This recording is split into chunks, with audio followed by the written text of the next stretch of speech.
Again with this guy, making this 5 a.m. Pablo drop. I feel so bad for Clippers public relations. Like, they have to get up at 2 o'clock in the morning and see what he's doing and sit through an hour-long episode because he doesn't get to the point right away.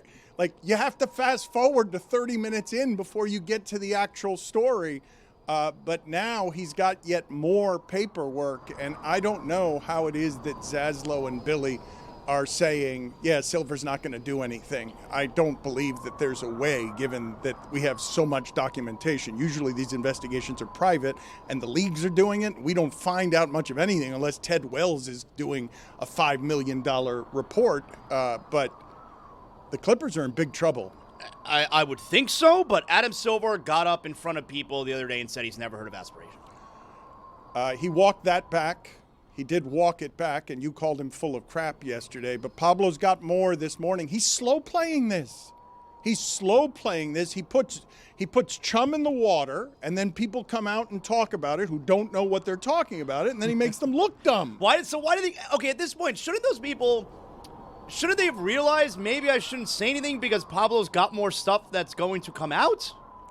Well, I think they've learned that since. I think so. No one's talking anymore. I think now they've learned it. I think now everyone is being a lot more careful. I mean, the initial statement from the Clippers was this was provably false, and they've been backpedaling like Deion Sanders since then. It does feel a little bit like how you describe boxing, not that I've ever watched or will ever watch, but the way you describe it is like you're luring your opponent into getting hit, so you just kind of slow play it, and that's how Pablo feels. It's, here, I'll give you a little bit of this, get you to make a statement, ooh, actually I have this. Get you to make another statement, ooh, actually I have that. It's insane. Jeremy, it's called the rope-a-dope. Watch When We Were Kings. That's when boxing was boxing. I disagree. I think When We Were Kings was certainly when boxing was boxing. And when was that? I don't think you have to go back to 1968. I think Crawford just did that to Canelo. Lured him in a couple times, and then Canelo looked. When Canelo got hit after he saw his opening, he looked around as if he didn't understand what had just happened to him because of how Crawford had lured him in. Just to be clear, I said boxing was boxing during the Thrilla in Manila, and you countered with, no, Canelo versus Bud Crawford on Netflix this Terrence weekend. Crawford. You said... Isn't his nickname Bud? I think it's Bud. Yeah. You said... Thank you. Wow. Sorry, Look who? at me. Pugilist specialist. You don't know who he is either, Dan? You said that boxing wasn't something that had feints and rope-a-dopes since the 60s, and I was saying, no, we just saw it last weekend. No, I said boxing was boxing during When We Were Kings, which is a great documentary, one of the greatest ever. You should watch that, Jeremy. Agreed, it is because great. That's when boxing was boxing, not on a Netflix card that nobody I know outside of you and Juju is talking about. Now, does he have any relation to Carl Crawford? Boxing, that's when baseball was baseball. Yeah, boxing that's actually is right. still boxing. I don't think you could say I'm that not sure it boxing is. is not boxing. Did Jeremy say he's never seen boxing? He doesn't care about the Not combat willingly. sports. Yeah. I have to walk something back as the resident pugilist specialist. It was the Rumble in the Jungle, not the Thrilla in Manila. Where's Billy? My socks are wet. Am I making you miss Billy? Where is he? Why is he not here? I felt like I filled the role adequately in this segment. By just bothering me? Football is back, Jack. Oh my, we've waited for so long. We're so damn excited that we put it in a song. Don't need no check downs. Give me big hits and quarterbacks. Keep your fantasy team from falling off the track. Football is back, Jack. Whether on the ground or through the air, when the chips are down and you throw a prayer, when your team is primed and on the hunt, it's 4th and 10, you refuse to punt. When the shoulder pads and helmets crack, that's how you know that football is back, Jack. Let me hear you say, football is back, Jack.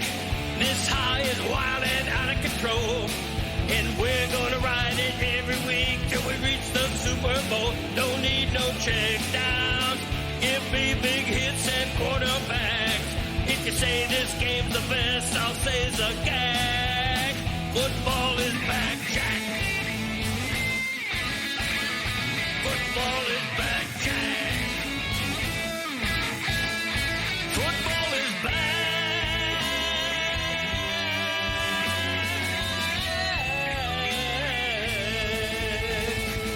Football is back, Jack.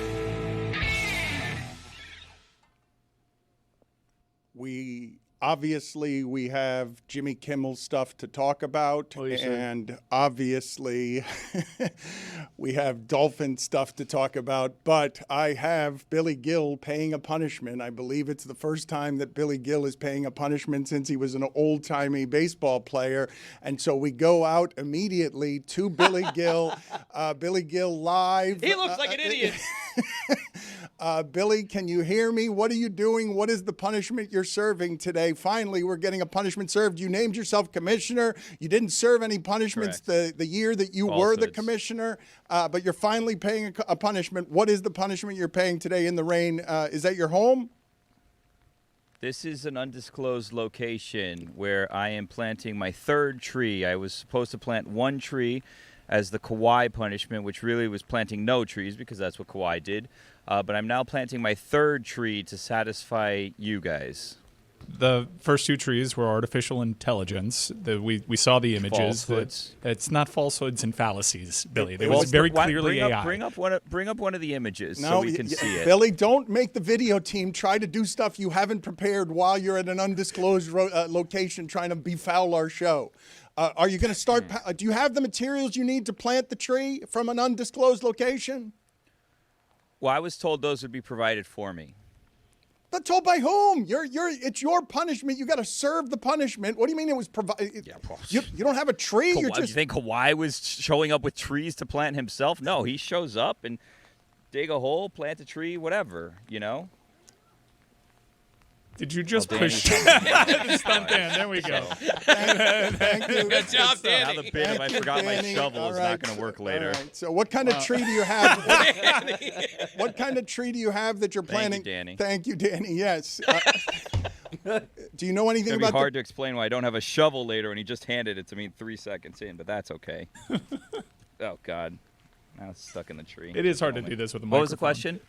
The question was, what kind of tree is now laying flat on its side, which is not how you want a tree?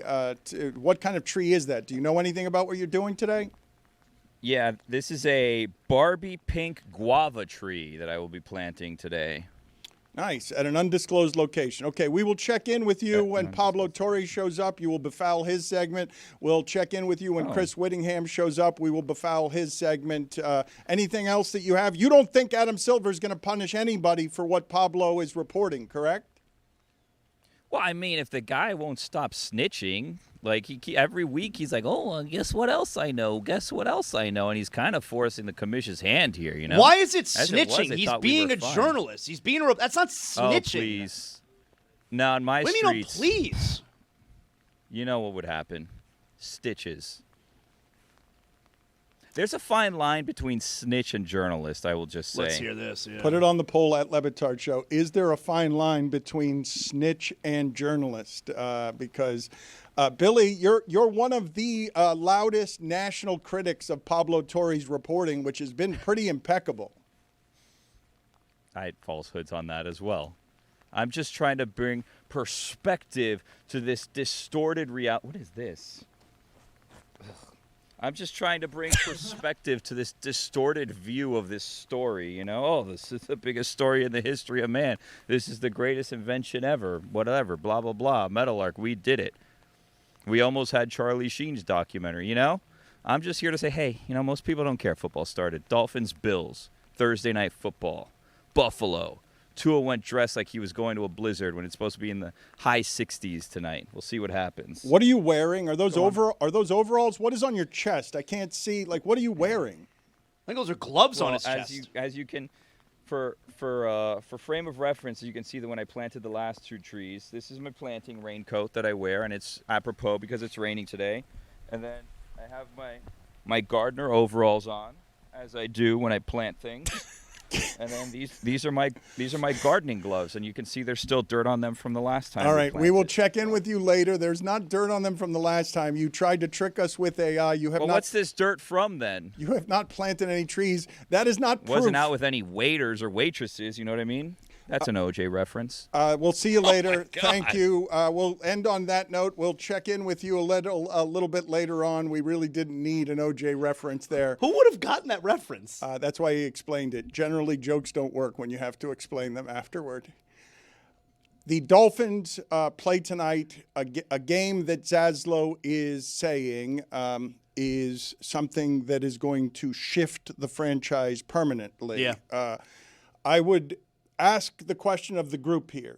This is the biggest point spread we've had this season, correct? 12 points. There's been no bigger point spread this early in the season. And I think I can say this.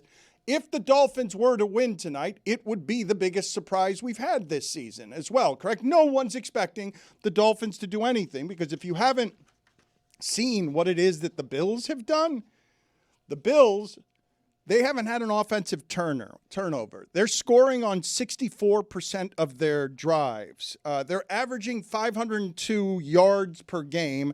That's the highest in the NFL, and this is the biggest spread that the Bills and Dolphins have had since 2023. Zazzlo, why do you believe that this is a game, a season-changing, franchise-changing Thursday night? Yeah, I think it's going to be a seminal moment in Dolphins franchise history. Now, when I say that, I don't think it's hyperbolic, because what I mean by that is I think tonight is going to be so ugly that it is going to force major changes on the franchise. It doesn't mean that those major changes are going to wind up being good things. We've had major changes in the franchise before, and look at you now. Like, we're still where we are. So I don't believe it's going to necessarily result in anything good, but I think we're going to be able to look back at, wow, remember that Thursday night game against Buffalo? That's when this guy got fired, and this guy got traded, and this guy got benched, and this happened. I think what goes down tonight, we are going to remember this. Was that your Pacino again? Yeah.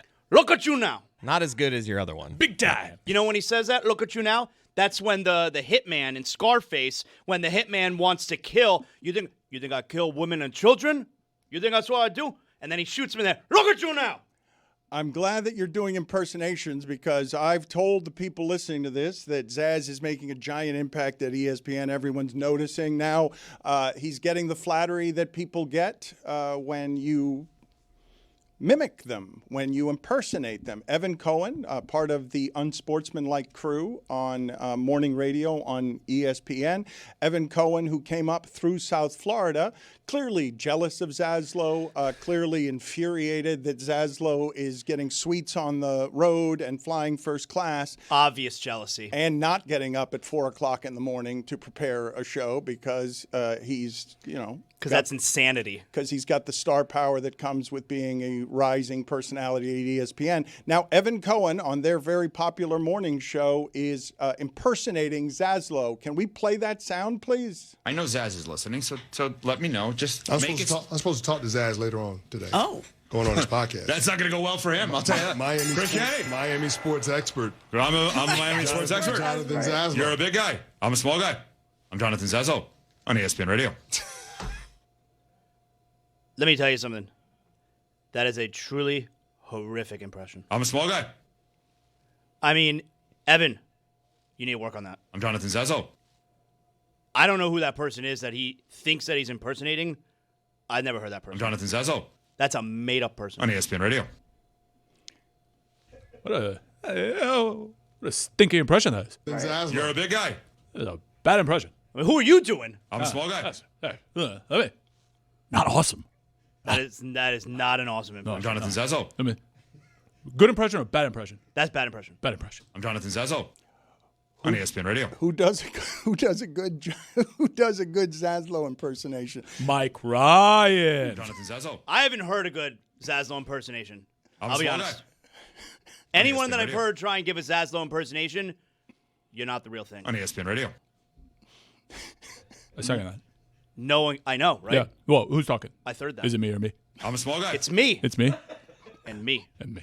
I'm Jonathan Zazzlo ESPN Radio. on ESPN Radio. I'm yet to hear a good impression. On ESPN Radio. You're a big guy. Yeah, he's a big guy. I'm a small guy. He's a little too big, Chris Canty, I'll be honest. I'm Jonathan Zazzlo So on ESPN Radio. a few years ago, to get serious here for a moment, Are you going to do the Brian Gumble, take off your glasses? We turn our attention to the fall of America. a few years ago, Jon Stewart said, comedy doesn't change the world, but it's a bellwether. When a society feels under threat, comedians are who get sent away first. And we are watching, with the weaponizing of the FCC and the government, we're watching something that feels like it doesn't have a whole lot of precedent, because what Jimmy Kimmel said to get suspended indefinitely, and the people reporting around this don't know if he'll come back, aren't sure he'll come back.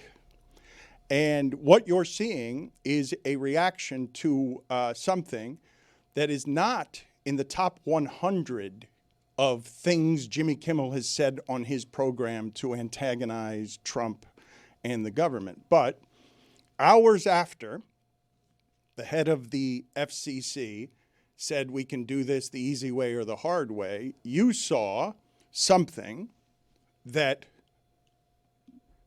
stunned me. Even as I see that we live in complicated, turbulent times, even as I get scared and sad because people are being assassinated for their opinions, and the people who were loudest complaining about cancel culture that created the movement that we have today that results in something that feels like cancel culture,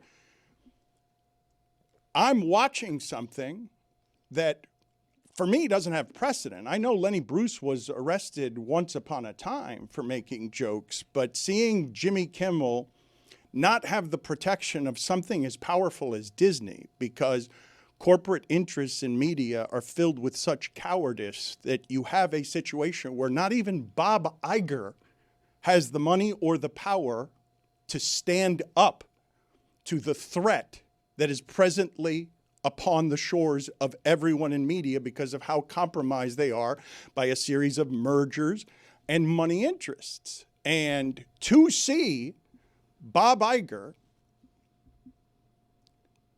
show this kind of cowardice and bend a knee again with Trump, not the first time, because what happens here is once you're a coward who's extorted, the bully's going to keep extorting the coward.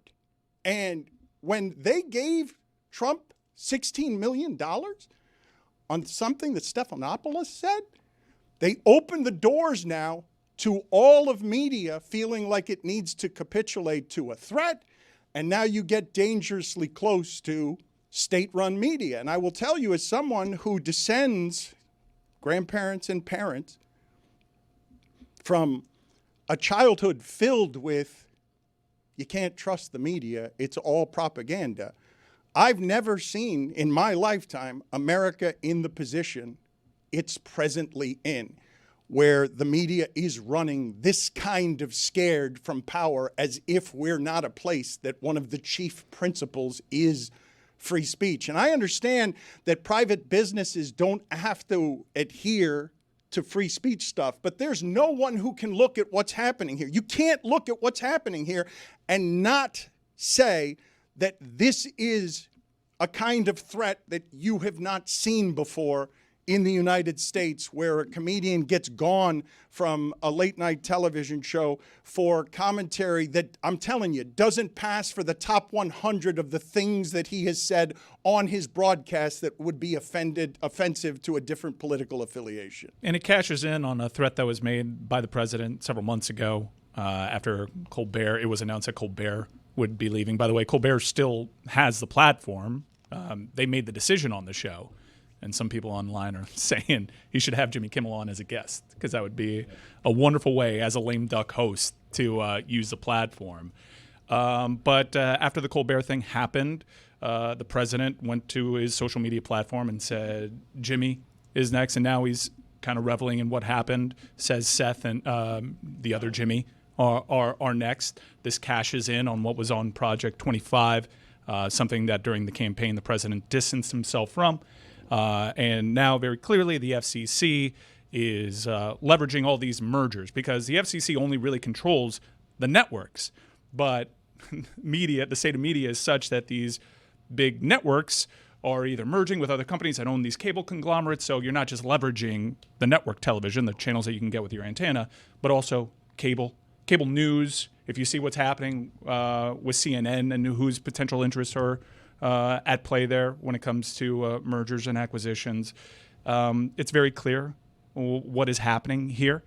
And I think I'm going to like Karen for the first time in my life because they seem to be really responding to feedback from people that are offended.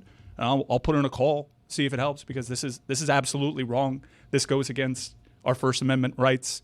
Even conservative talk show hosts such as Tucker Carlson are ringing the alarm bells right now. Oh, but you simply can't have, if you're putting things next to each other, someone on Fox last week saying that you should just kill the homeless, which is disproportionately filled with combat veterans.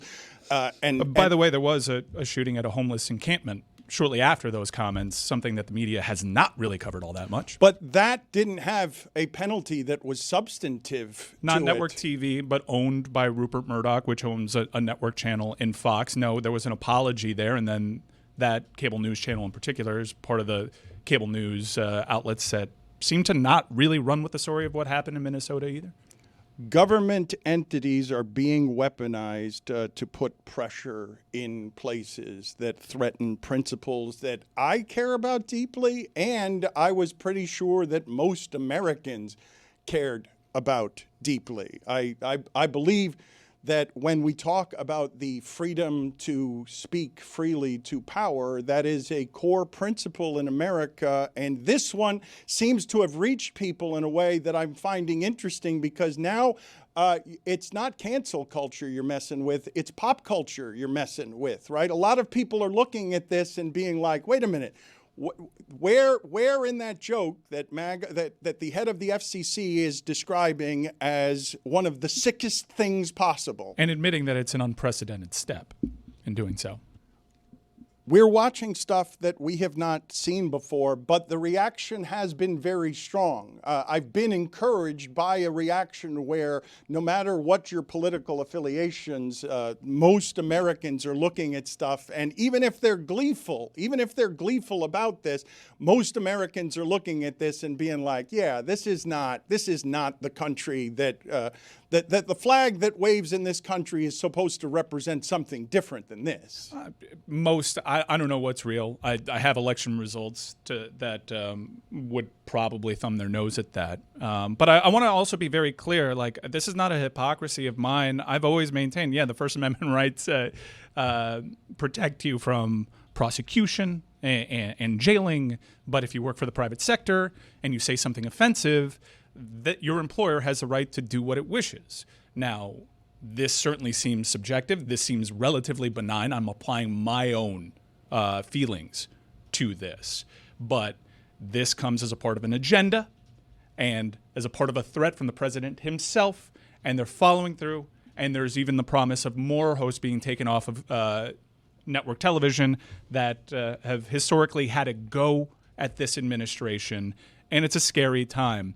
Especially when it appears to be something so benign. Did the other late night hosts do or say anything last night after this news came out? I didn't see late night television last night, which is part of the issue here, right? Some of these people have really been weakened, and maybe another time Disney could have been stronger under these circumstances, but I understand how you arrive at the common sense logic of you have all the money in the world, and all you're doing with that money is making more money and protecting more money. So these mergers are important, and Iger and Disney have a huge issue in the modern age. Beyond the merger, they're just not what they were because everything is so fractured, so they're not as strong as they were. But if people like Iger and Bezos and Zuckerberg can't stand up to this, what's the point of having money and power if all you're going to do with it is make more money and bow to power? Like, what is the point? Making more money is important to them. Well, it's the most important thing, obviously. Yeah, and you're also saying that these are private companies, but they're also, in many instances, publicly traded companies that have so much riding on these mergers. I think that's what happened with Paramount. If we see that's what's happening everywhere. He's got everyone leveraged on this one because that is exactly what happens. This isn't about free speech. It's just about accruing more power. That's all it is. And how do you accrue more power? The powerful bow before you.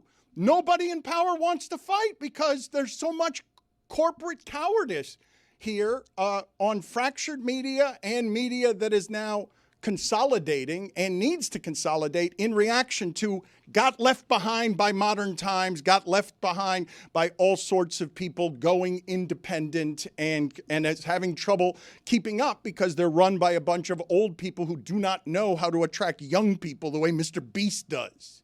I do hope that this is an opportunity to unite a lot of people that over the last decade took offense to, air quotes, cancel culture and what I would say consequences for things that certain people say. This affects them too, because if you want this to establish a template, historically in this country, especially in my lifetime, the power is like on a pendulum and it shifts from side to side. And you don't want these rules applied to you. And I find it very curious to use the martyrdom of a free speech advocate to be doing these things. This is extortion, and I don't know very much about extortion, but I do know that once you've allowed yourself to be extorted, you're going to keep being extorted.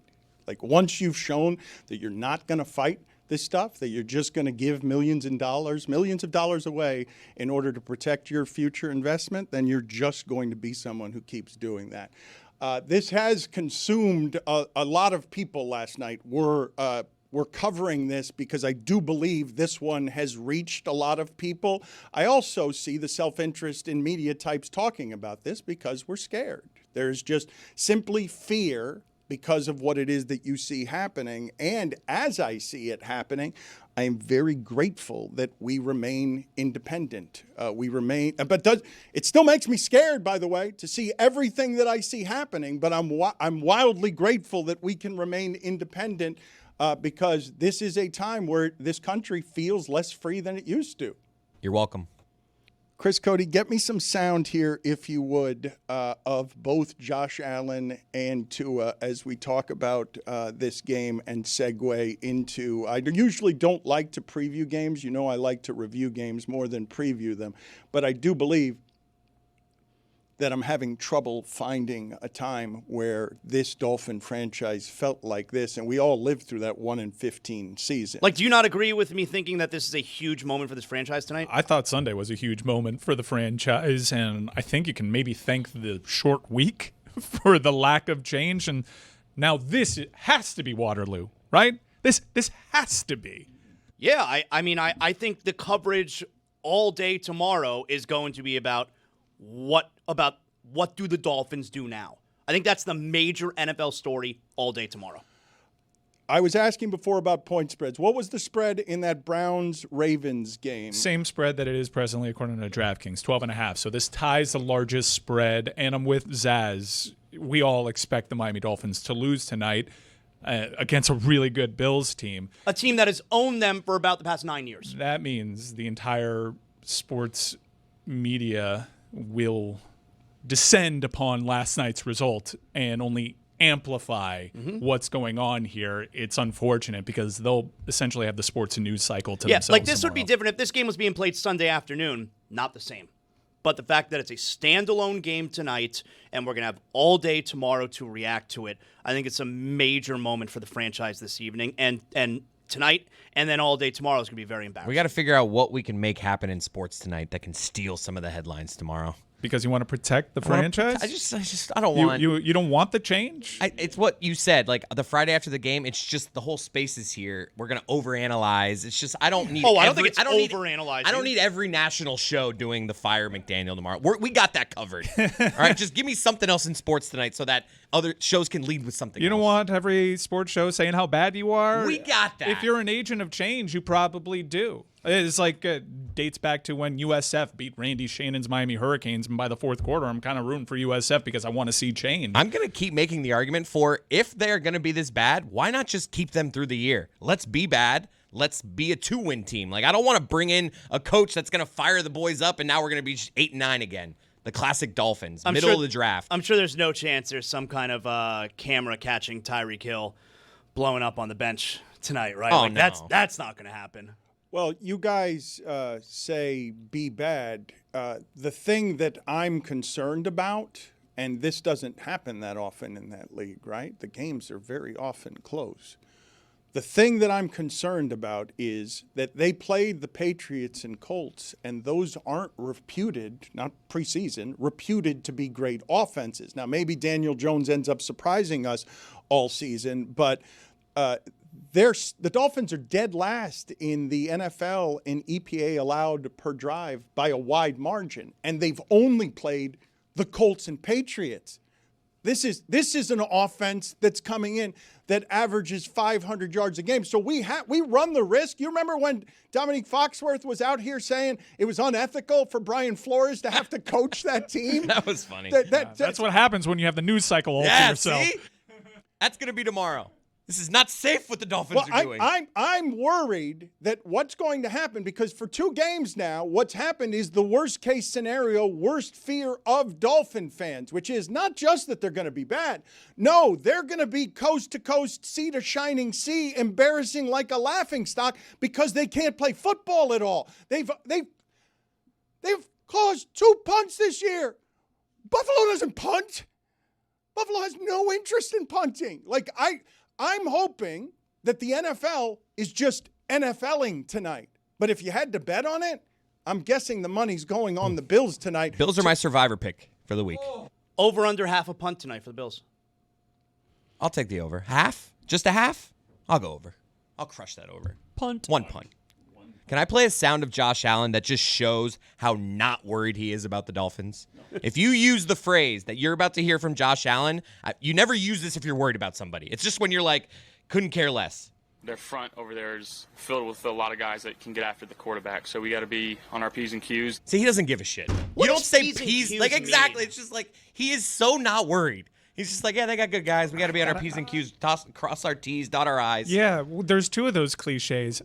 Why are we? What are we? I don't know what P's and Q's are. I've said What that. are P's and Q's? Hold on, put it on the poll at LeBatard Show. Do you know what P's and Q's are? I know what it means to dot an I and cross a T. That's very thorough. I but know that too. I don't know what it means to be on a P and on a Q. Anyone? Does anyone here know what it is to be on a P and on a Q? Because yes, dotting an I and crossing a T is making sure to handle all the details. You don't want to leave any T's uncrossed because then it's just an L. But you're indifferent about it, though. Like, wait a second. You're not that worried about it, though. You're like, yeah, we got to be on our P's and Q's. I don't think the Dolphins are going to cross their T tonight. If you don't cross your T's and dot your I's, you just have 2 L's, which it's going to feel like the Dolphins have 2 of those tonight if they get beat by 30 points. Dan, that would hit so hard if I were on a gummy. Has a team ever just dotted the I's, but they forgot to cross Right. the T's, and so they were screwed, like they lost, because we only dotted the I's? I'd still be shell-shocked. Jeremy, you got P's and Q's? So there's no technical origin, but when they've tried to figure it out, they think it is short for pleases and thank yous. P's and Q's. He doesn't respect us. Thank you. Josh Allen does not respect us. Thank you. You do say Q when you're saying thank you. Q. Wow, Their front that over would there slap is if I were on a filled gummy. with a lot of- Their front over there is filled with a lot of guys that can get after the quarterback, so we got to be on our P's and Q's. They don't even bother learning their names. It's just Just he the could front. not be less worried about us. He watched a Netflix movie last night. He wasn't watching film. He's just enjoying his evening. Josh Allen wakes up this morning, it's like, man, tonight's going to be fun, right? It's just, this is a fun outing that they're having tonight. Bro, should I say Q instead of thanks? This is crazy. What is more important, to dot the I's? I feel like it's more important to dot the I's than it is to cross the T's. Yeah. Definitely not. Definitely not. If you do a little I, you can infer that dot. But if you do a T, where that's coming up, you're gonna think it's an L, Bro, without the cross. Bro, you got to put that little line after the in the Q. Otherwise, it's an O. Yeah. I don't know what to do with any of this. I can't believe that nobody knows what P's and Q's are. Holy shit. Same with the P. Did you realize W is just 2 U's stacked together. Wow. Q, man. So wait a minute. You're saying the W is just a double U? You're saying it's 2 U's? It's really a double V. Oh, man, I got to get out of here. This is crazy. So wait a minute. The W, the word W is just not 1 U, but 2 U's. It's a double U? That letter can't possibly be a word. The A is a word and I is a word, but W is not a word. Roy, I just blew your mind. I blew my own mind with that. I'd never thought of the W as 2 U's. I can't take it. There's so much going on. It is. Add It's this. Too much. Let's go back out to Billy and Danny trying to plant a tree so that we can find out what we need to find out about the conversation that we're having and the progress that Billy is making. He really did do. I believe now that wasn't AI earlier this week. I believe, given how Billy is presently dressed, wearing the same outfit that was in that what we thought was an artificial intelligence And his photo. gloves had dirt on them. Yes, and Billy is now. You're wet too, Billy. Not blood. Has it stopped raining yet? Is there any danger? Is there any danger in you getting electrocuted with a microphone while it rains? Business has picked up on the rain front. Is there a danger of lightning hitting me? Yes, but is the earth endangered of not having enough trees and oxygen for us to live on forever? Also, yes. So I will plant my 3rd tree today, and I will risk my own safety for future generations to come. Thank you, Billy. We appreciate that live report. Also, Zazzlo's right. W's 2 V's, not 2 U's. I don't know what the hell you guys are talking about, and W is a letter, not a word. Love the sound of rain. It is spelt. Thank you, Danny. The word double. Danny, be careful. It's -U. monsooning over here. Say that again, Jeremy, please. It is spelt double, the word double, -U. When you were trying to spell out W, that's how you would do it. Isn't it? It's spelled. Whoever spelt it dealt it. Put it on the poll, please, at Le Batard Show. Do you know how to spell It is. the letter W? Because I've never seen it spelled. This is crazy. Spelling a letter is wild.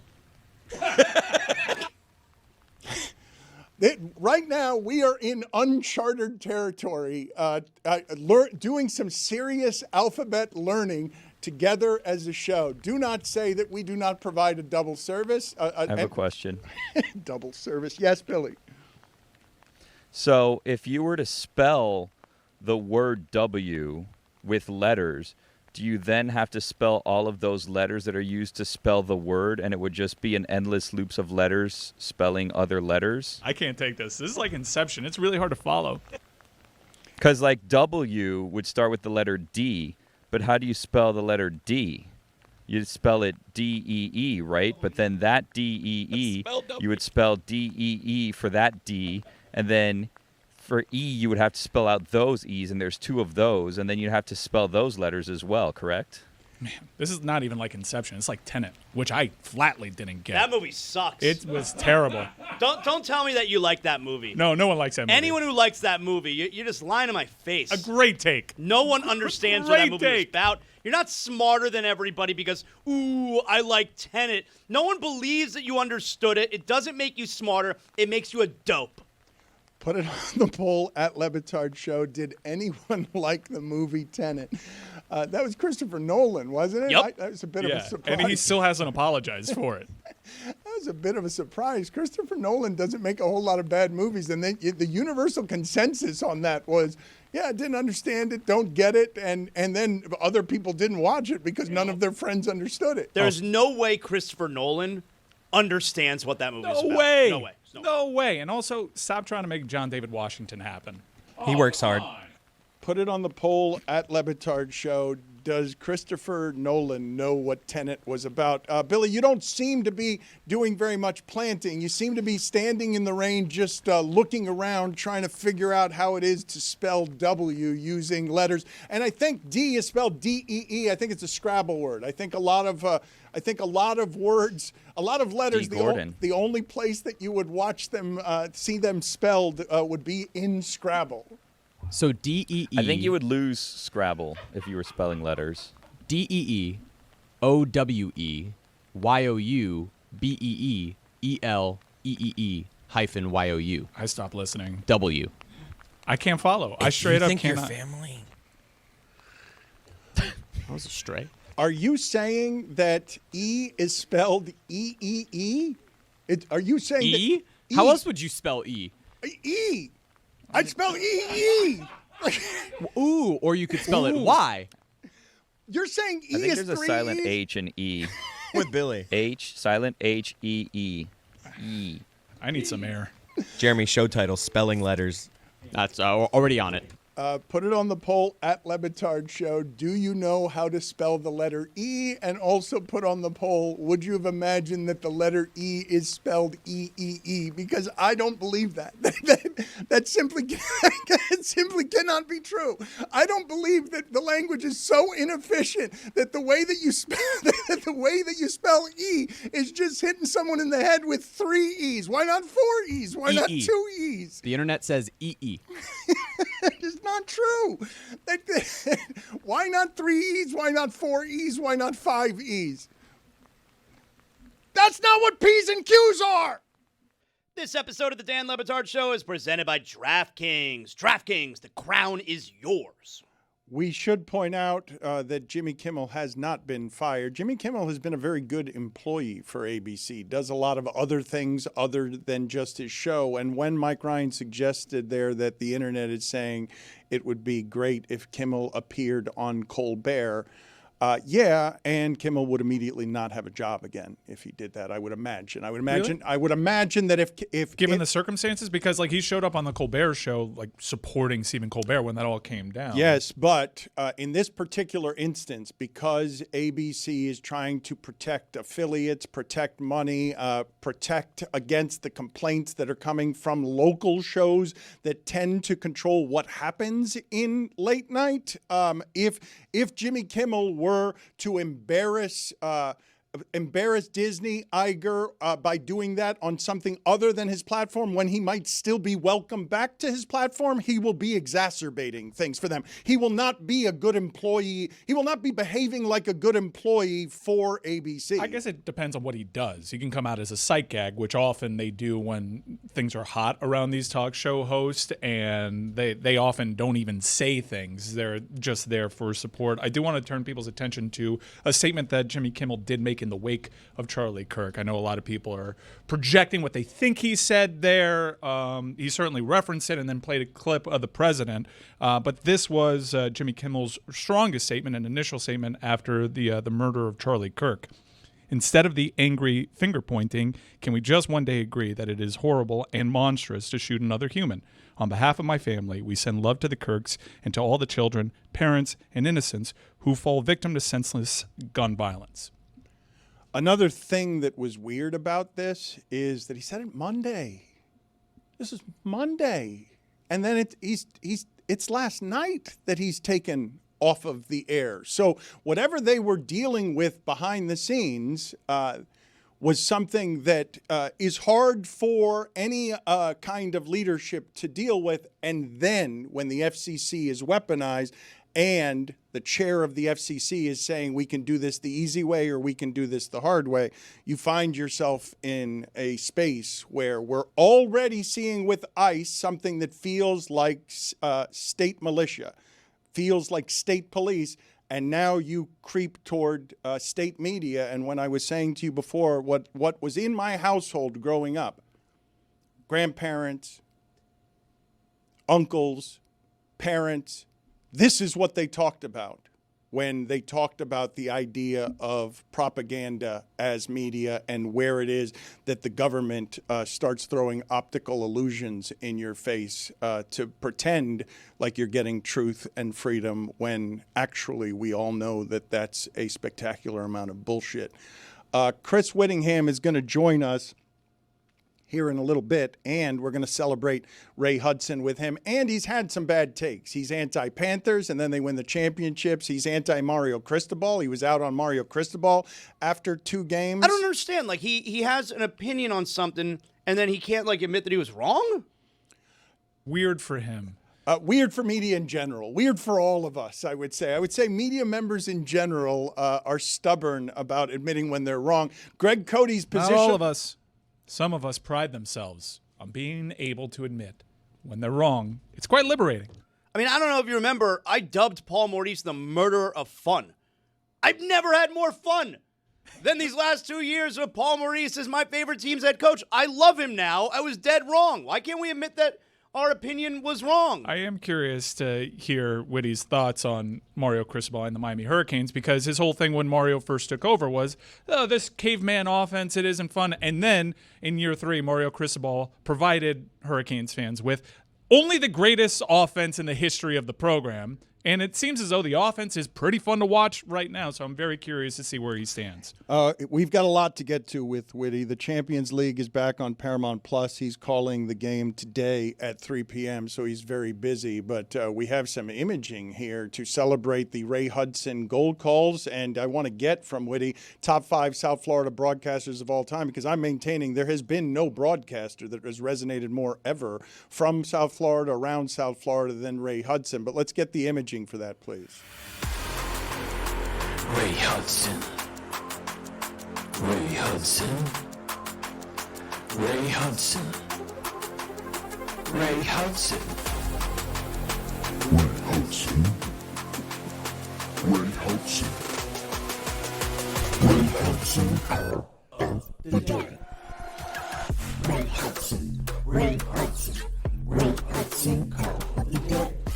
Ray Hudson. Ray Hudson. Ray Hudson call of the day. Ray Hudson. Ray Hudson. Ray Hudson call of the day.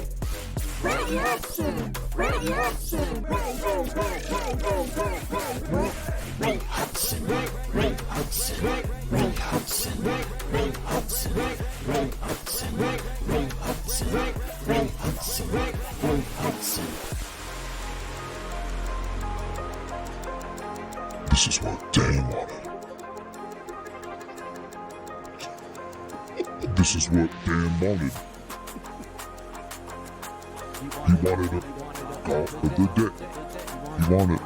Ray Hudson call of the day. What? Ray Hudson. Ray Hudson. Ray Hudson. Ray Hudson. Ray Hudson. Ray Hudson call of the day. Hudson.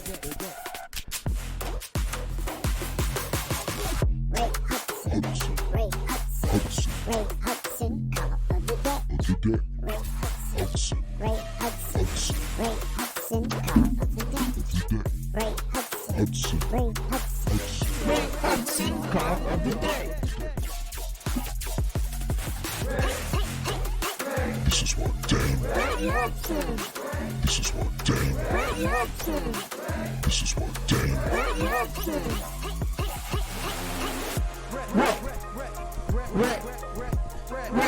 This is what Dan wanted.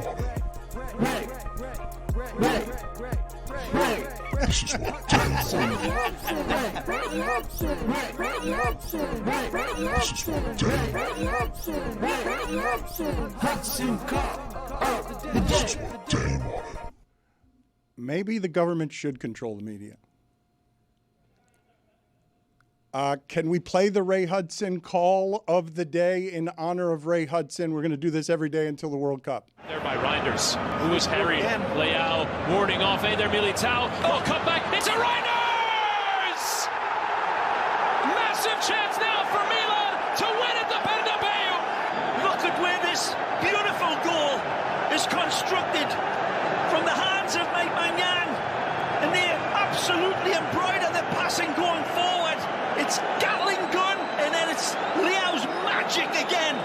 Wonderful consideration, makes all the right decisions, always smiling, and Real Madrid now crying. It's a fabulous ball by Reinders, but the setup all the way down the pitch from Milan is just magisterial. Witty, you have called games with Ray Hudson, plural. They have been the awe of your lifetime by your own description. Tell us what it is that you felt when he said he was stepping away. Yeah, I actually knew probably that it was coming. We had talked about it a fair bit throughout last season. It actually allowed me to cherish it probably even more, especially as we went into that semifinal between Barcelona and Inter, because I felt, honestly, that this is probably it for him. And that was like a real honor for me as a broadcaster to be like, all right, I'm with this guy. He's still throwing 101 on the black. He's still absolutely brilliant in terms of what he does from a broadcasting standpoint, the energy that he brings. And also, he never got jaded. He cared every bit about the game and honoring the game all the way until the very end. So I kind of knew that it was it, and I was kind of hoping all summer from May when the Champions League ended until now that he would change his mind and want to go again. But I think he kind of knew that it was going to be the end, and we had kind of said it after that crazy semifinal. And yeah, I mean, for me, I got to do it for a year and a half regularly on the Champions League, and we had worked here and there at Inter Miami and on beIN Sports. But as you said, for me, it was sort of the honor of a lifetime. I remember the first time I worked with him, it was a World Cup qualifier. I think it was Brazil against Paraguay, and I was starstruck for half of the game. And it was crazy to kind of call a game that way. But the first time he did the thing, it was like, wow, he did the thing, and he was sitting next to me while doing it. Was incredible. Second place working with me? Top 5? I would say so. Yeah, I would say. I mean, with the show in general, probably second. But I think you specifically, I would say, is definitely somewhere, maybe top 10. Let's do a top 5 list here with Witty. Top 5 broadcasters that South Florida could lay claim to as the best broadcasters in South Florida history. Do you have any OLI, or do you just want to go top 5? Well, I was kind of hoping, honestly, if we were doing top 5 lists, that would be my top 5 favorite Ray Hudson lines. But I think, honestly, if we're going OLI, no, okay, let's do it. Brendan Tobin. Let's do it.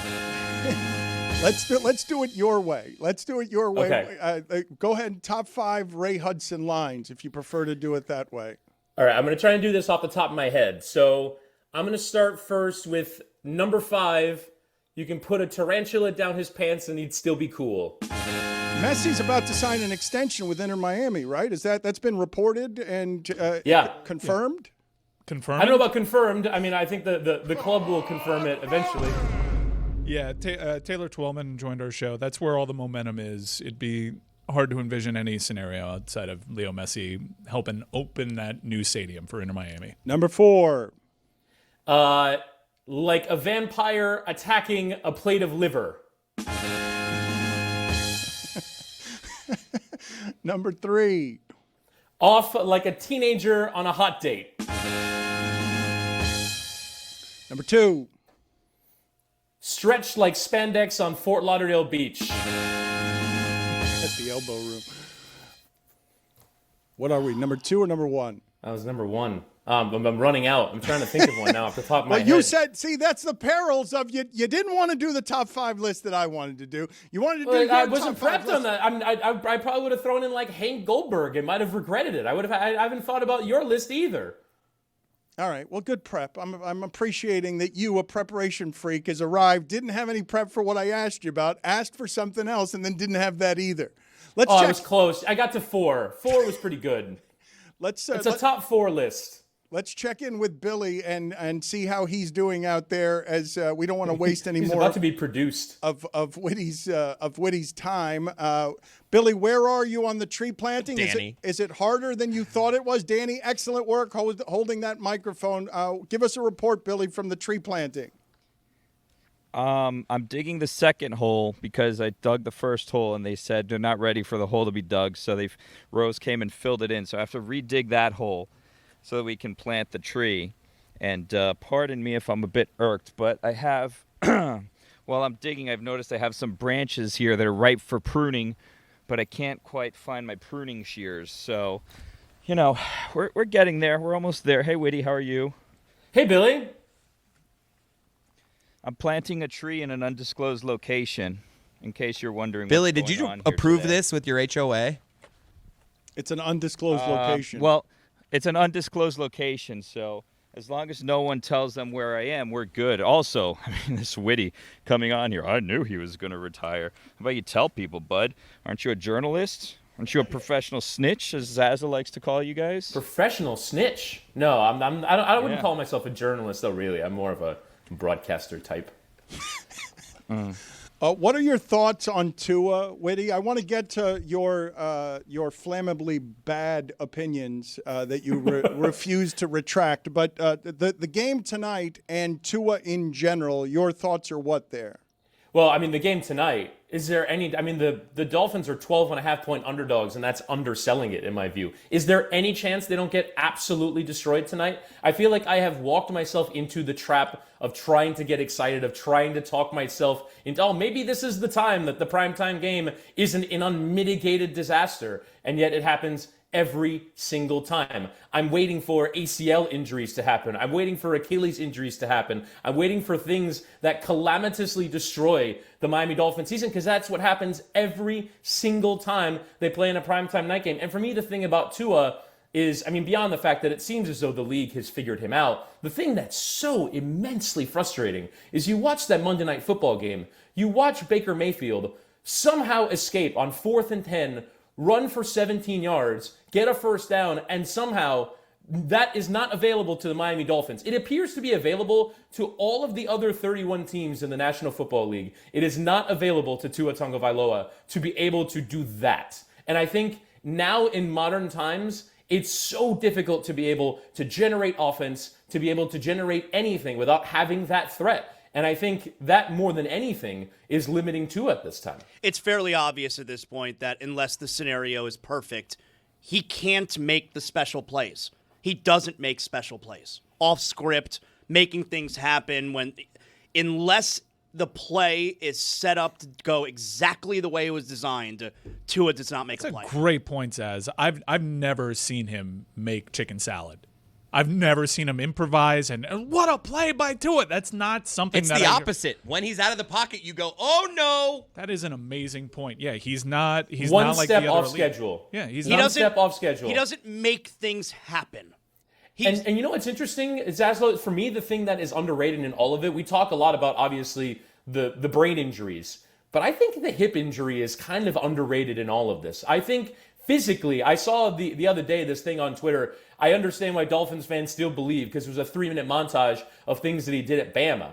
And there is a lot of mobility in there. There's a lot of movement. There's a lot of things that are off schedule. All the things we're talking about, he did in college. But I think physically, yes, we talk about the brain thing all the time. I think the hip injury has turned him into a completely different player that does not allow him to move in the same way or do the same things. You look at his athleticism, it is incredibly below par, it would appear, relative to the rest of the other quarterbacks in the NFL. And I don't think that was always the case. I think the injuries, even beyond what happened with him, his head hitting the ground multiple times, have affected him irreparably. The lexicon of football is just so great, because I look at Fancy Lad and I see a woke liberal who just said the brain thing. Chris Whittingham is a fancy lad. The brain thing. That old chestnut. Oh my God. 94% of the money at DraftKings is coming in on the Bills. 94%. That's crazy. That's too low. That's a crazy number. Well, the number's too low. The number is too low. 12.5 is too low. 12.5 is too low Clearly. a number. Yeah, clearly. I mean, for a desperate team that's supposed to be fighting for its head coach on a short week, I don't.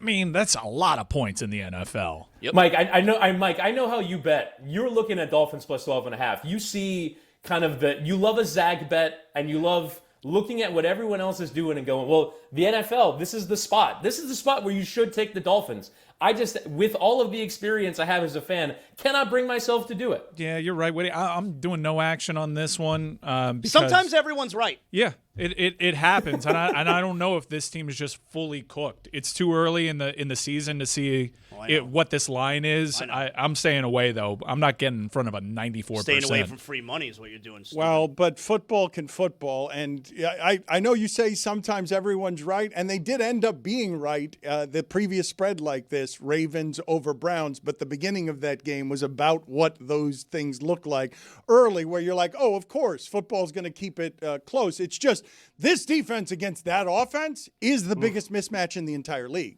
It's the biggest mismatch. I cannot present another mismatch to you anywhere that's as bad as this defense against this offense. The Dolphins defense hasn't been able to stop anyone this year. You've seen Daniel Jones and Drake May put up numbers without any kind of real weapons around them, put up numbers at will these first 2 games. And now, on a short week, on the road, Mike McDaniel, whose strength is his offense, and it seems like the rest of the league has been able to, scheme and catch up to his offense. Mike McDaniel is going to now figure out on a short week how to stop the league MVP. Okay. Billy, you seem to have had a lot of thoughts to some of the things that Whittingham was saying. I don't know what to do with your facial gestures from over here. What were your thoughts? What if they win? Just toss out all of that stuff that you guys were saying and the logic and all that. What if, and follow me down this path, the Dolphins win today? That's not possible. What? It's not possible. Why? It's not possible. I will say, though, But- historically, Billy, Mike McDaniel's Miami Dolphins have played the Buffalo Bills tight. Mm-hmm. And they But always think about this they if always you lose want to for a Josh second. Allen, though. Yes, I'm sorry. Go ahead. No, sometimes Josh Allen runs out of time and he loses track. Just consider this for a moment. What if they win? Okay, thank you. I will. You said it twice for effect. Yeah, I will take that under advisement, and I will just say, of all the crazy happening in America, that would be the craziest. Yeah, I think it but would that's take just 'cause everything you're off the basing your headlines. Stuff. Yeah, that's just facts and logic and which team is better than the other. But think about this for a moment. What if they win?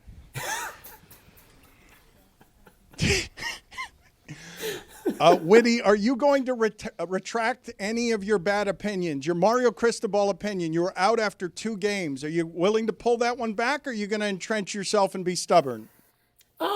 You know me, I'm inclined to entrench myself and be stubborn, but I do think that in the overall, Mario Cristobal has delivered on the best possible version of what he can deliver, which is if he gets the incredible resource that he's been backed with now, with his own salary of a coaching staff, and the amount of money that you have to shell out to get a high-level group of players now, he has been backed in that way. And by the way, that is a skill, because I don't think that every coach can walk into every university or every group of boosters and go, here, I need this amount of money, and you'll get it. I imagine previous coaches at the University of Miami have thought, well, I could do with a bit more money. And you don't have the juice in order to pull it off. Cristobal has the juice to be able to pull it off. So that is a huge part of the game. I think he is obviously an unbelievable recruiter, has done it at every stop, and has done it again here. He has assembled a very good team. That being said, the one worry that I've always had from him is I just don't think he's a very good coach, a game day coach that can actually consistently deliver results. You look at last season, you have the number 1 overall pick at quarterback, you have an incredible offense, and they lost as 13 and 12.5 point favorites against Georgia Tech and Syracuse. And so I am still that big skeptical of what he can do in big games, or even honestly not in big games. Can you go through an ACC schedule unscathed? That might not necessarily be what you need to do now because of how forgiving the playoff format is, but I'm still skeptical that he can consistently deliver results game after game after game. And I just don't think, this is a personal thing, but I would rather all of that effort be backed into someone I believe to be a good coach rather than an elite recruiter who for me is an average to good coach. And so that's my own personal preference, but I think for the University of Miami, for the fans, this is about as well as it could have gone, especially relative to what it's been for 20 years. Dan, I'm sure you have the context to remember, even from a physical standpoint, of what it used to look like in the early 2000s, in the 90s, and in the 80s as well. You have the context of this is what it's supposed to look like when a team is great. And I think even, for example, I have some friends that are like USF fans that are going, God, this team's frustrating to play against. They're so big. They're so strong. And I think the University of Miami has not been that for 22, 23 years. And so the idea that now they are there, that's an incredible thing to aspire to. It's just me personally, I would have preferred it on a different kind of coach, but I'm more than happy to acknowledge that he is doing a very good job. Let me ask the group this question, though. What do you want most from your college coach? Because in this particular case, he seems to have fixed the defense, at least in part, because he fired the coordinator and replaced him with someone who has them playing more disciplined defense. Which is the same thing he did for the offense, because the offense was dreadful in year 1 and year 2. Found a different guy, and they're way better now. But if I say to you, you're about to hire a college coach. What skill do you want that college coach to have above all others? Is it he can make quarterbacks play well, he can do what is being done at, say, Georgia Tech, or he gets the best players? He just gets the best players. Gets the best players. I know you posed this to the group, so I'll let them chime in. But gets the best players, is quick to fix issues, which I think, as Witty highlighted, people were complaining about the offense. He brings in Shannon Dawson. Best offense in the history of the program. People were complaining about the defense, gets 6 new players for that secondary, changes the defensive coordinator. I think Mario Cristobal has been very good about fixing the problems that message boards complain about. And it's funny that you mentioned like people that are smart about quarterback play. Because of what we project onto offensive lines, Mario Cristobal is not allowed to be a genius about offensive line play. He's forever a caveman. He and Alex Mirabal can't be geniuses. You have to be Lincoln Riley to be a genius, even though everything... Geniuses look a certain way. The straw that serves the drink, even point. for quarterbacks, is an offensive line. He has shown you through 4 years here, and what he did at Oregon is if you get the trenches right, it opens everything else up, and you can go from a 5th-round draft pick to number 1 overall. No, you're right about that. In the history of this market, like Tony Sparano is the only guy who rose from offensive line guru. And think of how we thought of him. Yeah. God rest his soul. But, I mean, we did not think of him as this offensive genius. We thought of him as the guy who enjoyed kicking field goals. I don't think you can That's I don't think generally you can do what you just did there, where posthumously 10 years later you kill Tony Sparano again and then say God rest his soul. I mean, I didn't kill him. Billy should bury a football in that spare hole that he's got right now. Is he doing yard work now? Just like doing upkeep. Now, guys, look, I prefer to have the schematic coach advantage because when my school won a national championship, that was how it happened. It wasn't about having the highest recruited players. Hold on a second. It was out scheming your We're not opponent. glossing over that, all right? Your school winning a national championship. In 2017. I mean, have some shame. They won a national championship, the only undefeated champion in the country. Shame. Look, sorry, just because Santa Fe didn't win a national championship doesn't mean you have to be salty They don't about have a it. football program You know what? over there. It may be insulting to someone who went to Santa Fe to talk like that. I might have gone to Santa Fe just for this week. That's right. You want those tickets. You definitely went to Santa Mike's Fe. bringing me in the 72 club. They have all you can drink. Whittingham, are you worried that you're wasting your voice? You've got Champions League today, Paramount Plus, 3 p.m. Eastern, and I have found you to be a bit of a hypochondriac when it comes to your voice.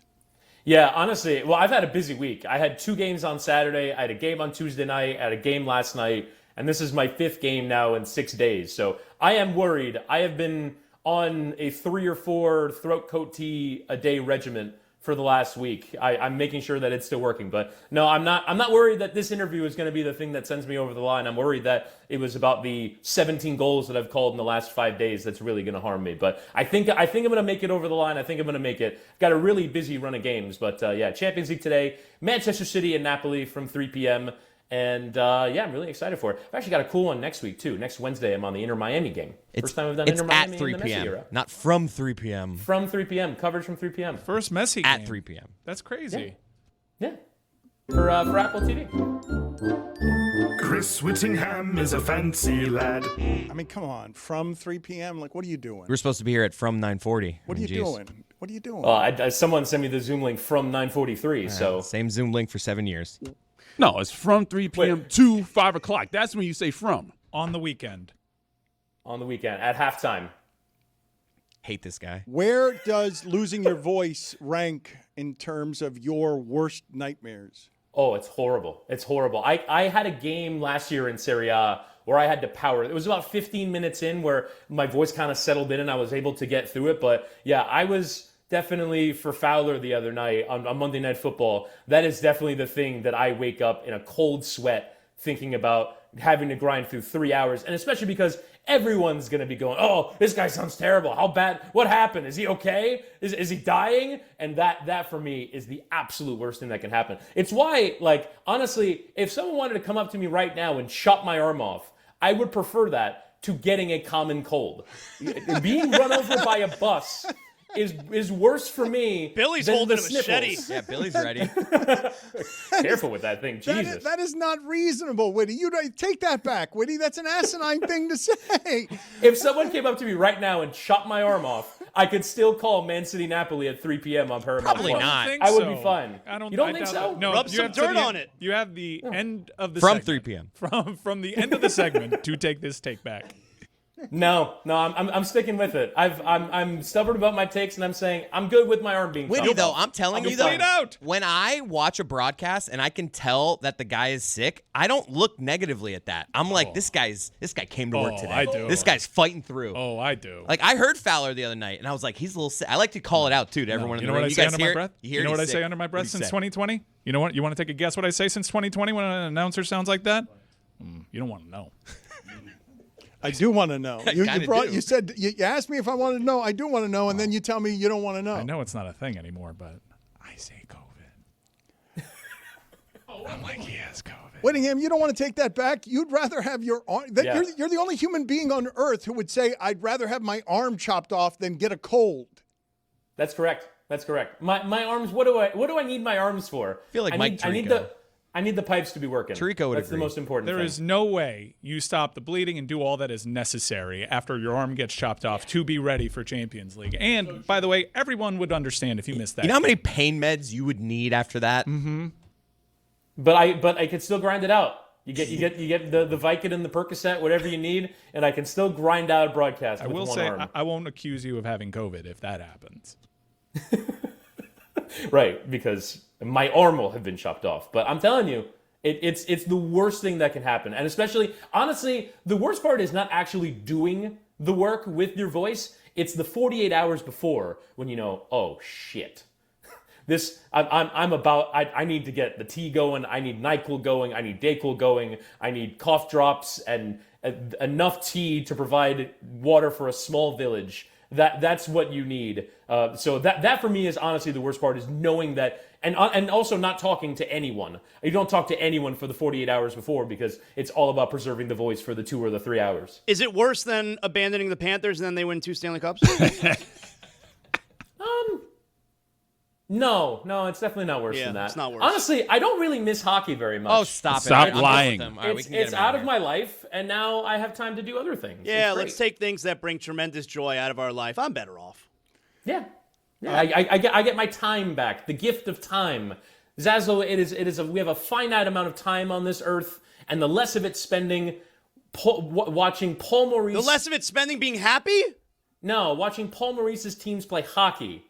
I mean, what a waste of time it is to watch his teams and the way that they play hockey go game after game after game, never completing 3 consecutive passes together, dumping the puck in, going and chasing the ball by the puck by the boards, and trying to send it into the high slot for a high chance. And no thanks. It's terrible. It's terrible. It's so bad to watch. The show was so much better when he was the woke liberal broadcaster on it. And won the 2 Stanley Cups. God damn it! Yeah, Roy's furious. It's so boring. It's terrible. I believe put it on the poll at Le Batard Show, Juju. Should your hockey opinion be disqualified if you refer to the puck as ball?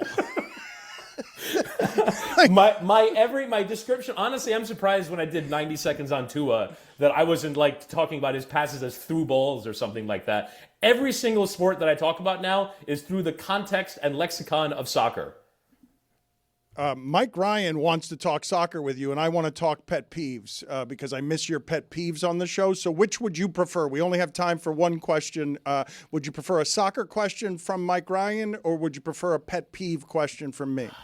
Oh, but that's like pitting the two of you against each other. I'll try and give quick answers on both. Let's start with soccer. There's no way Lamine Yamal, the teenage genius of Barcelona, comes out any kind of normal, right?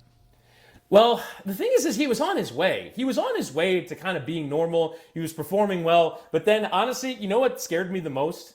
When he came out and said that his idol at Barcelona was not Messi, it was Neymar. And I thought, oh no.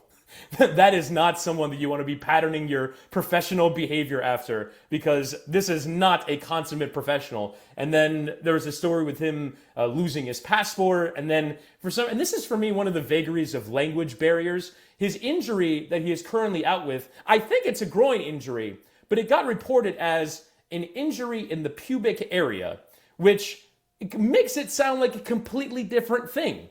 And so, yeah, I'm a bit worried. I still think he's amazing. I still think he's going to have a great career, but I'm a little bit more worried than I was at the beginning, Mike. He's a professional liar. Didn't answer it quickly. Don't have time for pet peeves. See you later, Whittingham. Yeah, I mean, you just can't help but yammer. Too wordy. Oh, that was like a 37-second answer. I thought that was appropriate. Notice our audience isn't Chris Whittingham is a fancy lad. We're out of time. It's nice seeing you again. Check him out, Champions League, back on Paramount Plus, 3 p.m. From 3 p.m. today. He's an asshole. From 3 p.m. and at all times. Get out of here. See you later, Whittingham. Two Stanley Cups. We'll talk to you soon. I hope. Pablo, Kate, Thierry, Jamie, and Micah with the show at halftime if you want to watch. Pablo Torre is going to join us here in a few minutes. Halftime. Billy is wearing a cowboy hat. We're going to check in with him. We're going to get to hear from our resident gearhead in a second as well. Billy, the hockey show. Billy, where are you with things right now? Who the hell? Thank you, Rose. What is Rose doing? Who That was Rose promoting the hockey show every Friday. Yeah, but where did she come from? I don't see Rose. I mean, An undisclosed location. Okay, Billy, what kind of updates do you have from the undisclosed location? Hey, Dan, we're ready for roots in the ground, as they say over here. So moving pretty quick. All right. Pretty quick. Saving this planet. All right, good. I wait to do this with Cooper Pablo. Manning hat? No, it's smaller than the Cooper Manning hat, but he is doing this in style, and we will plant a tree with Pablo Torre in a moment. But we got to do Gearhead here, Mike Ryan. Go find the Gearhead. Oh wow, you had it right in your hand. All right, that's good. You're always ready. I got a heads up. You're always ready. You're always ready for Gearhead. Give us a Gearhead update. We chopped off 4 from the NASCAR Cup Series playoffs. Now we are in the final 12. Out is Shane Van Gisbergen and the Dynamo when it comes to the road courses, so people don't have to worry about a perceived one-trick pony winning the biggest trophy in the sport. NASCAR makes its playoff return to New Hampshire, first race of its kind since 2017 there. Can be a random track, so expect big-time playoff implications. Christopher Bell won at Bristol Motor Speedway. That happened Saturday night. It seems as though this is going to be a highly contested Cup Series. Joey Logano on that cut line has to make something happen if he wants to get a 4th championship and defend his crown. Is there a read that you have to do to support your Gearhead segment? Gearhead is presented by NASCAR. For all the latest insights and storylines to find out when and where to watch, visit NASCAR.com. Thank you for that, Dano. Chris Cody, do me the favor, please. Zazzlo wants to publicly accuse Colin Cowherd of something. Let's play the sound of Colin Cowherd and what he had to say. But I was thinking this morning that if you combined it like basketball, and it was just, there was a football Hall of Fame, you could count college and pro. I would make an argument today, the greatest coach in the history of football is not Bill Belichick or Bill Walsh or Vince Lombardi. It's Jim Harbaugh, the greatest coach ever. I've heard that recently. I'll be damned. I said that on Monday, and that thought came from this brain and this heart. And then the next day, the very next day, Colin Cowherd says the same thing. Now, maybe I'm a little bit at fault here for not saying something and then following it with copyright. Maybe that's a little bit on me, but I did not expect the very next. Can you at least wait a week? The very next day, we're saying the exact same thing that I did about Harbaugh? He flew by you, too. You said all-time great. He's like the greatest coach. So I don't like it. He said all-time great, Zazzlo did, and Colin Cowherd did go just right past Belichick, but I thought he was going to say Pete Carroll. Yeah, he's won in both places. Yeah, believe me, if I would have said Pete Carroll, he'd have said Pete Carroll.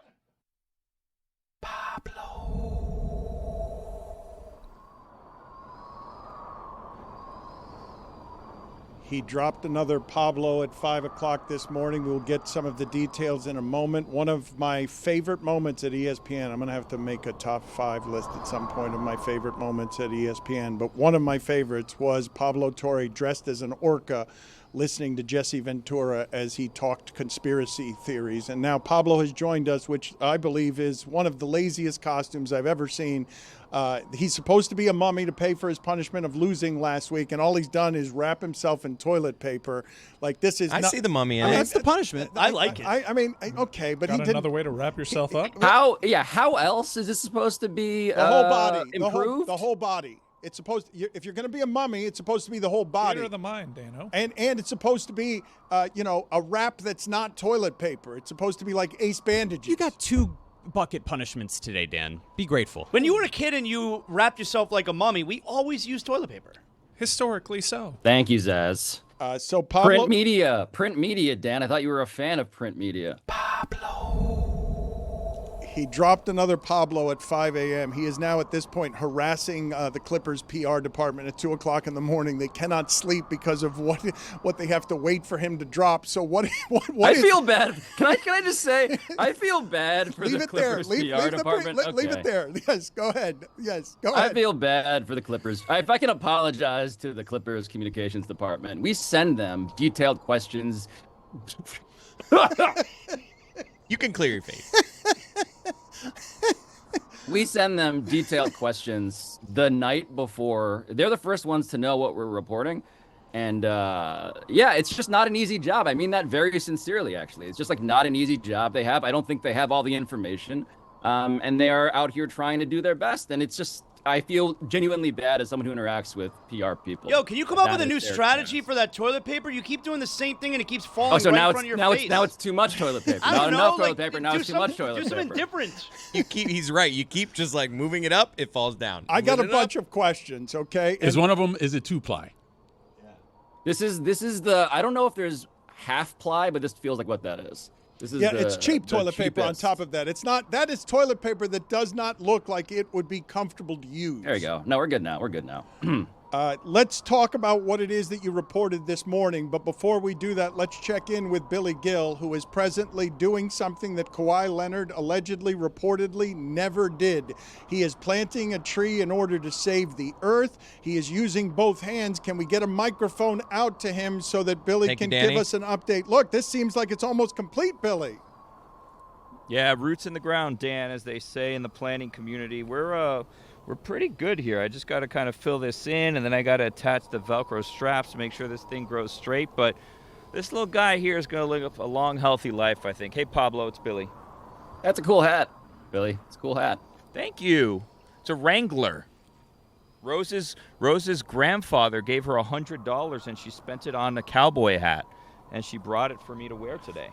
It's the American dream, as far as I can tell. Crushing it, Danny. Some good work. I believe he's from Guatemala, so maybe his American Guatemalan dream. The Guatemalan dream is also worthy of our consideration. In the power ranking of dreams, the Guatemalan dream doesn't get enough credit.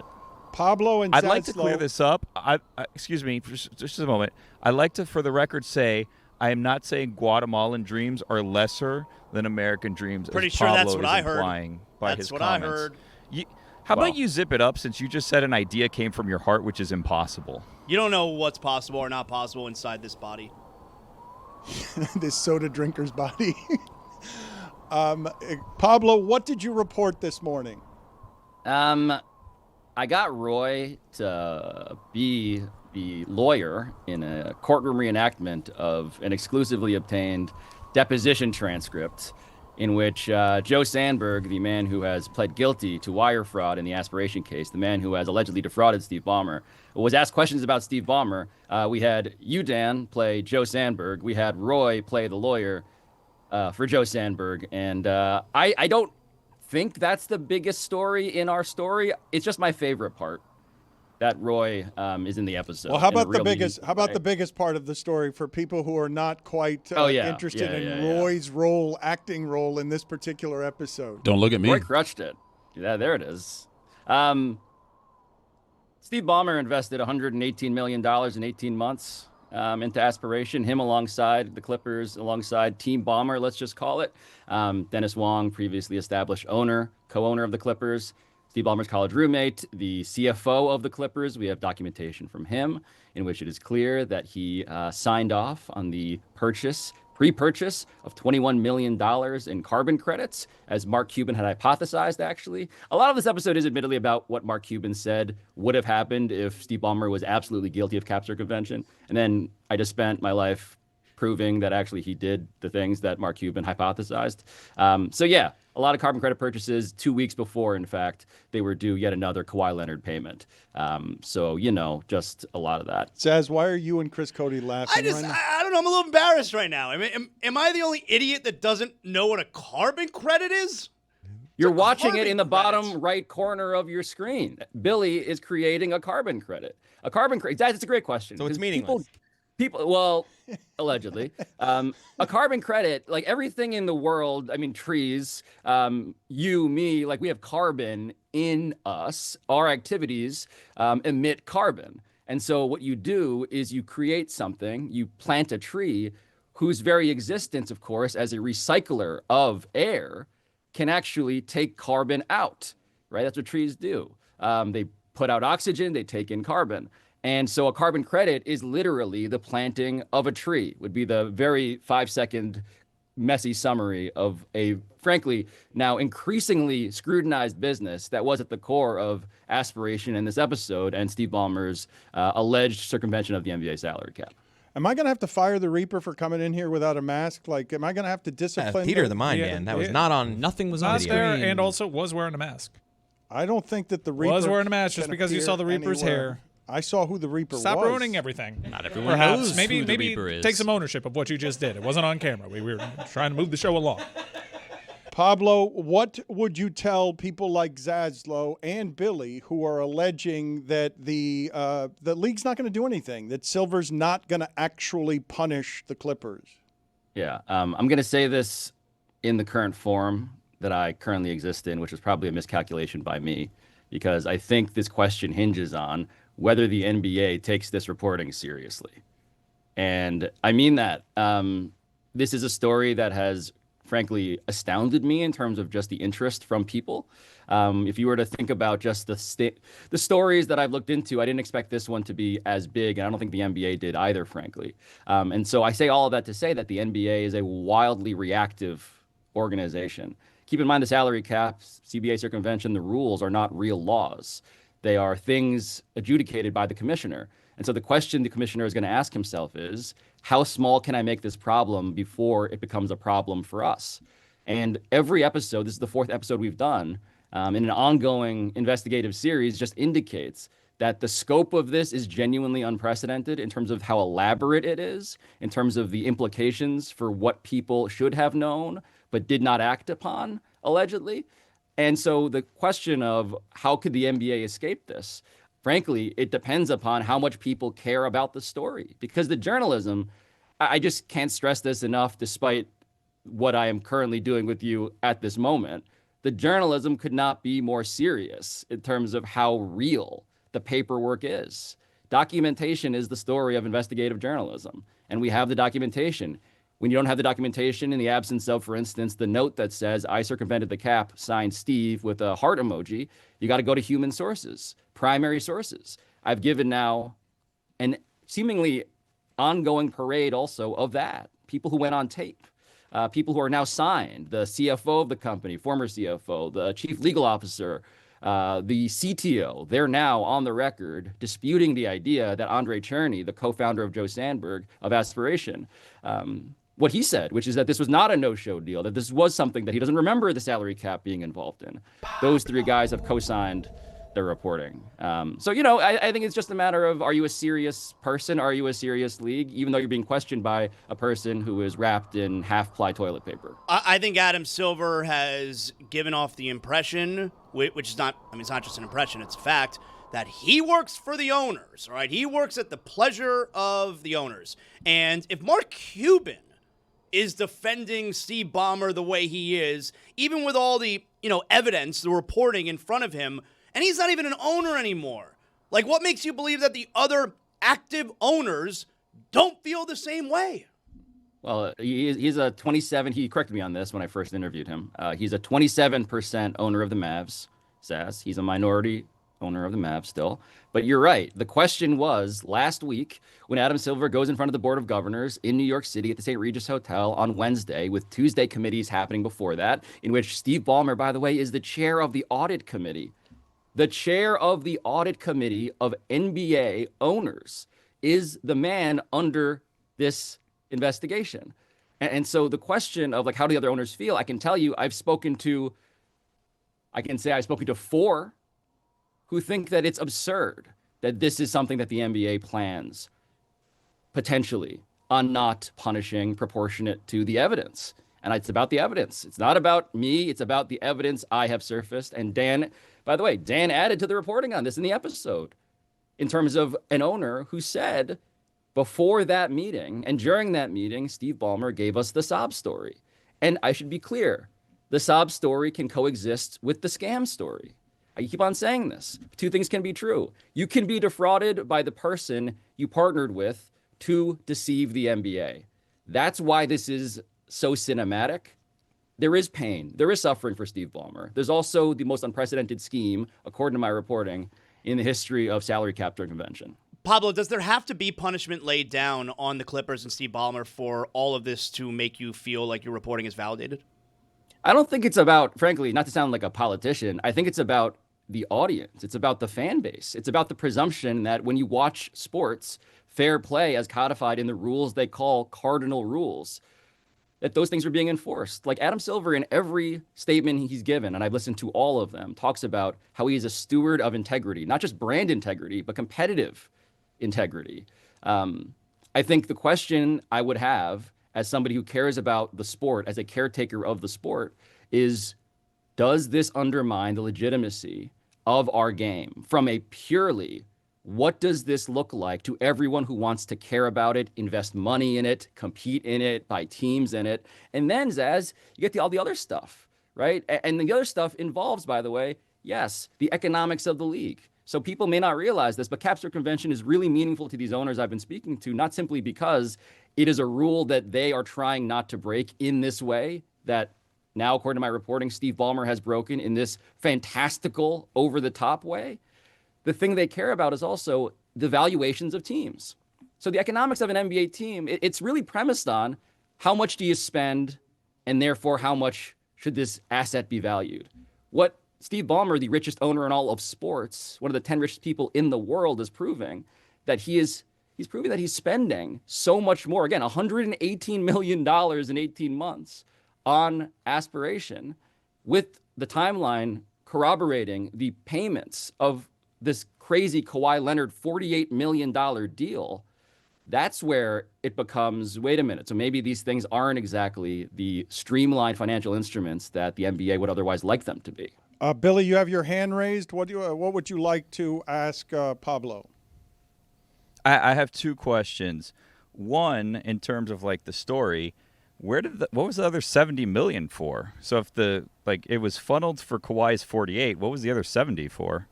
Yeah, it's a really good question. So the thing that people need to understand as we go through this is that Steve Ballmer invests money into aspiration. Aspiration spends all of it virtually immediately. And this is an enormous part of following the money, and the sources that I spoke to provided documentation. And as well, by the way, as the documented financial filings, disclosure forms that all prove that everybody else saw what was happening, seemingly except for Steve Ballmer. As in, Aspiration got tons of money, $300 million in the fall of 2021, $50 million from Steve Ballmer, to Billy's question, in the fall of 2021. What happens after they get that money? They spend all of it before Kawhi Leonard's first payment in June of 2022 is due.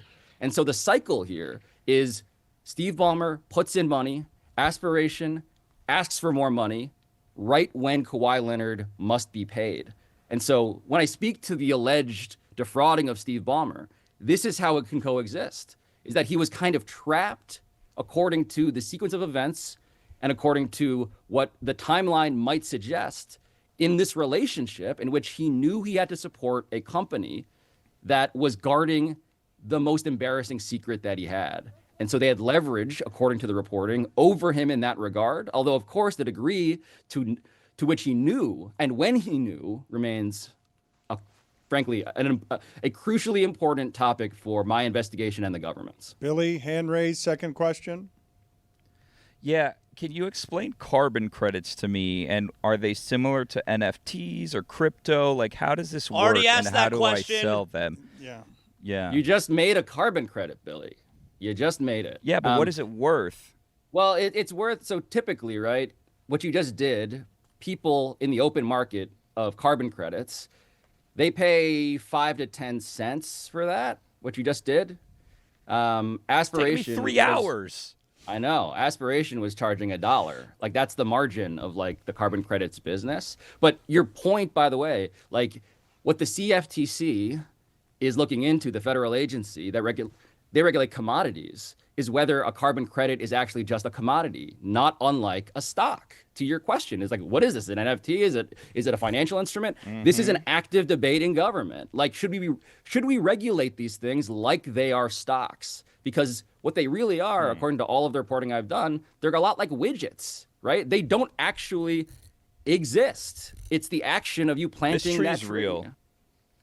Well, no, this tree exists. I can confirm that. That's a lot more than. How do I make money off of this? Is what I'm asking you. Like, crypto's at like 100,000. How much is this carbon credit going to get me? Seems like we're not paying very well, Metal Arc Media, if he's been working for 3 hours and we're going to give him 10 cents. That seems that's just the market rate. Below minimum wage here. I've got a bunch of questions. Like our internship. And we don't have a lot of time left. So I would be flabbergasted and stunned, given the evidence that Pablo is providing, if the penalty wasn't hugely stiff, because you saw what happened with Deflategate. It's not as egregious as this. Whatever the hell it was isn't as egregious as this. Like the idea that you would have these rules and circumvent them this flagrantly, Zazzlo? Like this flagrantly. I just don't see a circumstance under which the penalty isn't enormous. I'm totally with everything that Pablo is saying, that you just said as well. I just don't have any faith in Adam Silver laying down the hammer. I mean, Pablo, he got up in front of everybody the other day and said he's never heard of aspiration. That wasn't taken out of context, came right out of his mouth. And then a couple of days ago, he tells everybody, oh, no, I meant I never heard of the scandal. It's bullshit. Look, the thing that we have in the episode as well is that, to Zaz's point. So Adam Silver, without any ambiguity, says, frankly, I've never heard of aspiration in any way. There's really no wiggle room around like the clarity of what he says. He says he's never seen anything related to an engagement with the Clippers. He says that as well, or Kawhi Leonard. And then I get the contract, the actual contract for the $300 million founding sponsorship deal that the Clippers signed with aspiration. And it says right there, in the writing of it, that these deals must be expressly approved and submitted to the NBA. And so in front of a stage earlier this week, Dan Roberts at Front Office Sports asks Adam Silver about this thing I had just tweeted out. And then you get this statement, which if you go and watch the video, it does not, I think, fit into a plausible interpretation of what he had said before. So the question then is, why did Adam Silver say the first thing when he said it? Why wasn't he actually aligned with what he says the second time? These are important questions speaking to the credibility of how a league is governed, let alone the fact, by the way, that this whole company was seemingly vetted by apparently no one, including, and I want to make this point again, and it's a serious one to some extent. The reason why fraudsters keep on using sports is because they expect that if you're up in the signage of an arena, if you're a founding sponsor, if you have the naming rights deal of a building, it means that sports, which is so flush with cash and lawyers and respectability, it must be true that sports has vetted you and therefore you can trust them. We see this over and over and over again. You saw it with FTX in Miami. We see it now again with Aspiration. You saw it with Enron in Houston. It happens for a reason. And the question that the leagues now have to be asking themselves is, when do we actually fulfill the terms, the implicit terms of this trust that America has given us? Because right now it's a one-way transaction and a lot of people are getting scammed. A lot of people are searching for what Pablo has on this story. I would also say to everybody listening to this, if you want to check out what Pablo has done with Semaphore or Ethan Strauss, you could get more explanations for what Pablo is trying to do in general with Pablo Torre Finds Out, selling old media basically to the internet and young people on the internet.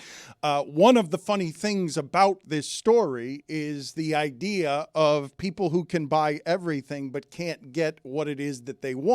The idea that Steve Ballmer couldn't get Kawhi Leonard to do the things that he needed Kawhi Leonard to do. Can you explain to me how much money Ballmer has more than the other owners, Pablo? He could buy out everyone else. He's the richest owner in all of sports, and it's not close. He has $150 billion. He is the boogeyman when it comes to any contest in which money is the weapon. And what Steve Ballmer has done is, I think, live out this parable about sports, in which sports has more than ever the richest people in the world interested. For reasons, by the way, that I just alluded to, but also because of sincere fandom. Steve Ballmer is a hardcore basketball fan. I interviewed him once when I was doing a story about Harvard basketball, and he told me about, and this was, of course, many moons ago now, he told me about how he was a scorekeeper, charting assists and rebounds. Like, that's the kind of hardcore basketball sicko he is. He's cared about youth teams. He's coached youth basketball. And so the question is, when you have everything, you have all of the money in the world, but the thing you want the most is something that, because sports is governed by fair play and rules, you cannot simply buy, right? It's one of the few places left in civilization where you can't just buy the thing you want. You have to earn it. You got to win it in a fair competition. The only thing resembling meritocracy we have left, frankly. Steve Ballmer cannot do that because in the NBA, there's a bleeping salary cap. And even when you circumvent the salary cap, you might end up with the one superstar who looks like Michael Jordan when he's healthy, but every other time you play with him or try to get him to play, he's a guy who seems to be rebelling against your mission specifically. It is maddening. It is infuriating. And it's also why this story is, to me, like one of the great parables of wealth in America through the lens of sports. Thank you, Pablo, for your reporting and your work. It is tireless. It is exhaustive. Pablo Torre Finds Out is where you go. You mentioned, Pablo, that, the words infuriated and everything else, and I'm looking at the Reaper again, and the Reaper looks pissed off with everyone here for keeping him waiting. So thank you, Pablo. We will talk to you later. Appreciate the reporting. Billy is also seems to be done there. Is the Reaper indeed ready? Is the Reaper ready to go? Reaper seems very annoyed. Yeah, with us. The Reaper is annoyed, and I think he's annoyed because of how shitty Pablo's costume is. Oh, come on! Can I get? It's the blame the Tennessee Titans. Pablo, you did great. Thank you, Pablo. Appreciate it. Thanks for the money, Dan. You should be thanking everyone here, including Billy, who's working for 10 cents for 3 hours because it's everybody's money that you're spending. The Den Tech Bucket. Oh, Dano. We're ready to go. Put your mouthpieces in. The Bucket is presented by Dentech's Ultimate Fantasy Football Punishment. Learn more and sign up your league at dentech.com. Finally, punishment's being paid around here.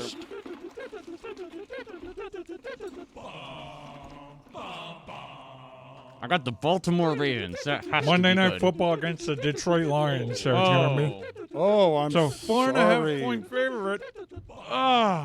No, I'm putting it back. What? Back a 4.5. What? I'm scared of it. I think the Lions are too good. 4.5 point favorite. You may not do better than What are you doing? I got the Rams. Congratulations. You swapped them for plus 3.5 going to at Philadelphia. Eagles. That's fine. Going to the Eagles. Jalen Hurts stinks. You lost 8 points in that transaction. It was a mistake. Mike Ryan, I lost last week. I got to pay something off next week. LA Chargers. We got the Broncos. 3.5 point favorite. I'm going to keep it. He's keeping it.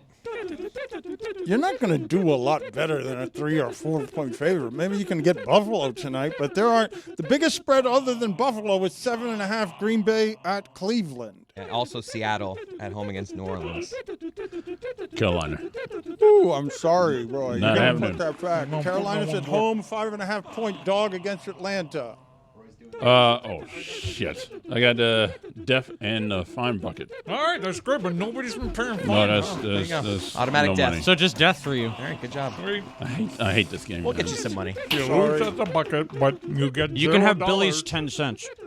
I got the Bengals. Now you got Jake Browning against who's the backup in Minnesota? At Minnesota. Taylor. Carson Wentz. Carson Wentz. No, Taylor's the Jets. What are you doing with Tyrod Taylor? He's I'm the going to Jet backup. put that back. 3.5-point dog. You're why. bringing it back. A good guess, though, Zaz. I don't know how I you feel just about that always game. guess that Tyrod Taylor is the backup. At Washington, plus 3.5. I have the Raiders. You put back a 3.5 to get a 3.5. All right, Zazzlo or Dan, who's going here? But there's a chance that Jaden Daniels is held out of that game. That's the Marcus rumor in Mariota. England. the Jaguars. The Jags, don't touch them at all. They're at home, 2.5-point favorite against Houston. No, I got to put it back. 0-2 Houston, desperate team, but that offense has been not fun to watch over the last 2 seasons. You're tired of hearing me say pressure out the middle. I'm very tired. He's been bad longer than he's been good. I got the Bengals. The Bengals. 3.5-point dog, but you go up against Carson Wentz. I don't know, man. Minnesota. Ooh. Ooh, the Jets. I'm going to go ahead Right and put back that in. back right there. Plus 6.5 Bucks at were in Tampa. the throwbacks this week. Oh, beautiful creamsicle throwbacks. And Dan is stuck with, oh, God, the biggest underdog. All right. Dan, you like dressing up, though. You're good. Who was that? The Saints. The Saints, just straight garbage. The Saints. Yes, Billy going to the Yeah, are we bucket? picking for Billy? Billy, are you going to the bucket? Wait, why am I asking him? Let me pick for Billy. Let me I am pick for not. Billy. You're on No. the show today. No. That means you go to the bucket. that Yeah, is- Pablo No, too. the bylaws. Yeah, we got to pick Nope. for Pablo. Paul, Nope. pick for I'm Pablo, going to pick too. for Nope. Pablo, too. Is this Pablo or this Billy? Is for The Billy. bylaws, This is for no. Billy. No. The Commanders, No. the That's commies. a good one. You want to No. keep the commies? Minus 3.5 at home against the Raiders. commies? He said no. So I The guess he's putting it bylaws. back. No. Are you? The I'm going to pick bylaw- for you no. if you don't make a No. pick. I don't care. You can keep The okay, bylaws I'm throwing state it back that you then. need to be in the studio. He doesn't know That's what not The true. You just need to bylaws be on the state show. He's you got need the to be in the Cowboys. That's studio. official. The Cowboys If are we're not going to start 1.5-point following the favorite rules, against the Bears. then He's got the no, Cowboys. the bylaws state that you're Pablo's supposed got- to be in the studio. Trade Army- him down. He's got the Cowboys. All right. Pablo's got. Thank you for your service, Army, Navy, Air Force. Navy's on a bye. Mary's on a bye. There you go. Congratulations Nope. to Pablo. They got that extra week to prepare for Venezuela. He gets rewarded. Billy, so close us out there from the undisclosed location. Give us all of the reports we need. Give us that is a tree that you are now proud of. That is a tree. It looks like it is properly planted. It is straight. Was it hard to get it straight? Well, I used this this stake thing that then I velcroed the tree to with plant velcro. So hopefully this thing grows and we have some guava soon. Back to you, Dan. How are you feeling in general about everything that you did out there? 10 cents of saving the earth. Yeah, I mean, I created some carbon credits, so good for us. This is our third tree that we planted, and we're doing it one tree at a time. All right, petering out. He's Back to you, tired Dan. from all of the manual labor. I'm wet. It's Yes, annoying. It's you know, unpleasant. this whole Yes. thing. Honestly, this work was worth 3 cents, and screw the environment. This Like, is why why are we wasting Kawhi so didn't much wanna time? do Who it. cares? Exactly right. What a waste of everybody's time planting trees. Who cares? All right, good work. Way to save the earth. Can we get a shot at Danny one more time? No? All right. No, that's enough of that. He is all wet. It's unpleasant to be wet, and in general, the socks is the. Oh, I just got or, warm socks. It's delightful. Socks or underwear? Put it on the poll at LeBatard Wet Show. socks are the worst. What's the worst, wet socks or wet underwear at LeBatard Show? Because those are your two choices. Brother, if your underwear are wet. Really? Okay. That's For Chris- Tony, you All know? right. That's sensual Chris Berman. Is that who that was? Okay, thank you. Thank you, Danny. Why were your socks wet, Chris Cody? Because it was pouring when I walked in this morning, and I did the thing. I need to have an umbrella in my car. What am I doing with my life if I don't have an umbrella in my car? Damn near 40. No umbrella. I have 40 years without an umbrella. Got to keep marching on. Embarrassing thing to do in public. I had a sweater in my backpack that was not like water resistant. It was just like a cloth. I couldn't tell you the last time I was outside, it was raining, and I said, "Where's my umbrella?" I can't do that. Can you imagine? But when it's picture opening me an umbrella and walking with it. Picture me running across the street. I'm running across the street with a wool sweater over me. Just so what? Ugh. My shoes were wet. My socks were wet. I finally have warm feet. I've never owned an umbrella in South Florida. I just haven't. Good on you. Good on you. What is Proud wrong of with you people? Proud of you. You're walking around outside with an umbrella like a Mary Poppins? You have It's pouring rain. You Why have would an I wanna umbrella get at your soaked? house. I'm gonna text your wife. That may be for other people. She might have one. Yeah. I got news for you. I've never owned an umbrella. I've never gone in Hers my is yours. car and gotten Good. an umbrella. I've never purchased an umbrella. What are you, the penguin? It's like asking me if I've ever purchased a parasol. You know what I'll do? I'll literally put my head down and just keep marching on. Yeah. Like any red-blooded American man should. Get a little wet, so what? I have a computer with me. I don't want it to get wet, right? I mean, look at these people with their umbrellas. Look at that Looking loser. really happy. Look at that loser. Dork. I'm not going to judge others for having Oh, an I umbrella. will. I will. I didn't know what I Mike was talking about, but now I see that guy. He looks like a loser. Ridiculous. I wouldn't go that far. No, don't I walk. would. That's not far enough. Really? You want Not to call, far enough. You want to call somebody who's walking Yeah, around who with wants an to stay umbrella? dry and Yeah. opens up an umbrella? No. Look at it. Look at these people protecting their equipment. Can you imagine? I need to stop what we're doing here and celebrate that Billy did indeed pay a punishment. It has been a long time since Billy paid a punishment, and I wish for the audience to see the last time that Billy paid a punishment, because I think that this is one of the funniest things to ever happen on the show. We are talking to the actor Rob Delaney. Rob Delaney is, at the time, promoting a book in which he is talking about the most serious of subject matter, the passing of his son. And it's just, you're saying to yourself, how can that possibly be funny? Well, watch and listen. And I don't know what your pain is exactly, right? I can't possibly know, even though you've written a book. But I feel like I lost a son because I raised him. Yeah, it's brutal, and I'm glad that you are talking about it. I'm so incredibly sorry. I'm glad that you're crying and that people can hear that, because the pain. There's an truly old-timey is. baseball player here, Rob. Like what? Yes, thank you. Like I can't cry in front of these people. Do you know how weak it is? Do you know? I'm a blubbering idiot, Rob. I need this to be funny. Like look, there's an old-timey baseball player, Rob. I know you feel weak, but at least you weren't holding an umbrella. When it came off way worse. Man. One of our best cuts ever to Billy there. If you are just listening and not watching, you don't know how funny it is that in the middle of that, the camera panned to Billy, who was dressed like a 1919 baseball player wearing a ridiculously white fake mustache and staring down the camera. But that's funny for a number of reasons. The size of the hat is what's helping here so much, because we simply haven't worn hats that way in 100 years. And so finally, some punishments got paid off around here.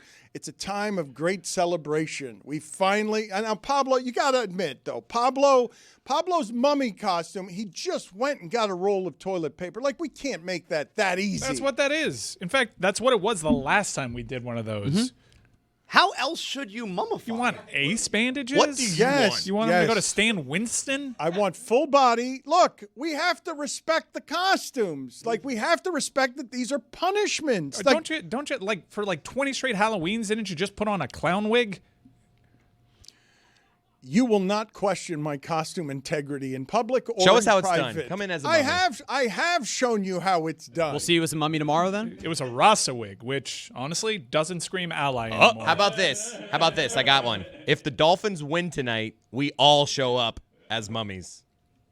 Whatever. Dan, you got to scrub those pictures from the internet, man. That's not a good look. Although I guess it's fine now. It is. Comedy is legal again. That's a bet. If the Dolphins win tonight, we all have to do the show tomorrow how did I get as lumped in mummies. this? That's a bet. Oh, come on, man. It's not a real thing. Who gonna be toilet paper No, though? I don't want to do that. I had the opportunity to pick that. I'm like, no, this is hard. This is a punishment. I don't want to do that. Instead, I'm going thrifting. Speaking of punishments, are you guys with Zazzlo and Billy on the NBA's not going to do anything here? Because I just have not seen reporting like this done around a scandal because of how hard it is to get close to the rich people when they're trying to protect themselves from you seeing anything. Like they're very good at it. They have systems in place to make sure that they're very good at it. And the stories of the powerful people are falling apart in a way that Pablo's disentangling is very embarrassing. I am speaking only for myself here as someone that is watching this reporting come in real time, and I have not seen the NBA's investigation, which is still ongoing. I know what the Clippers have said earlier, but if I'm just Joe's sports fan, I have enough now to assume that anything that would explain the behavior would feel like a cover-up to me, because this is as dead to rights a salary cap circumnavigation that it ever has appeared in our sports landscape. Certainly the media providing it for you as opposed to a league investigation. The Patriots Deflategate investigation. Ted Wells was paid $5 million for that.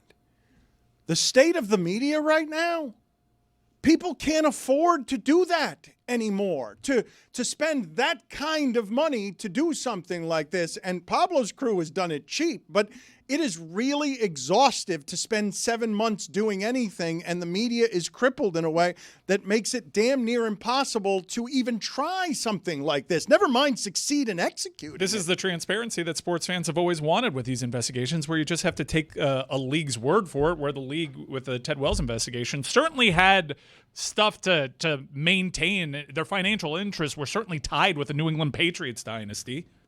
Folks, listen up. The NFL is rolling, and every touchdown brings you closer to a payout with DraftKings Sportsbook, an official sports betting partner of the NFL. New customers, this is for you.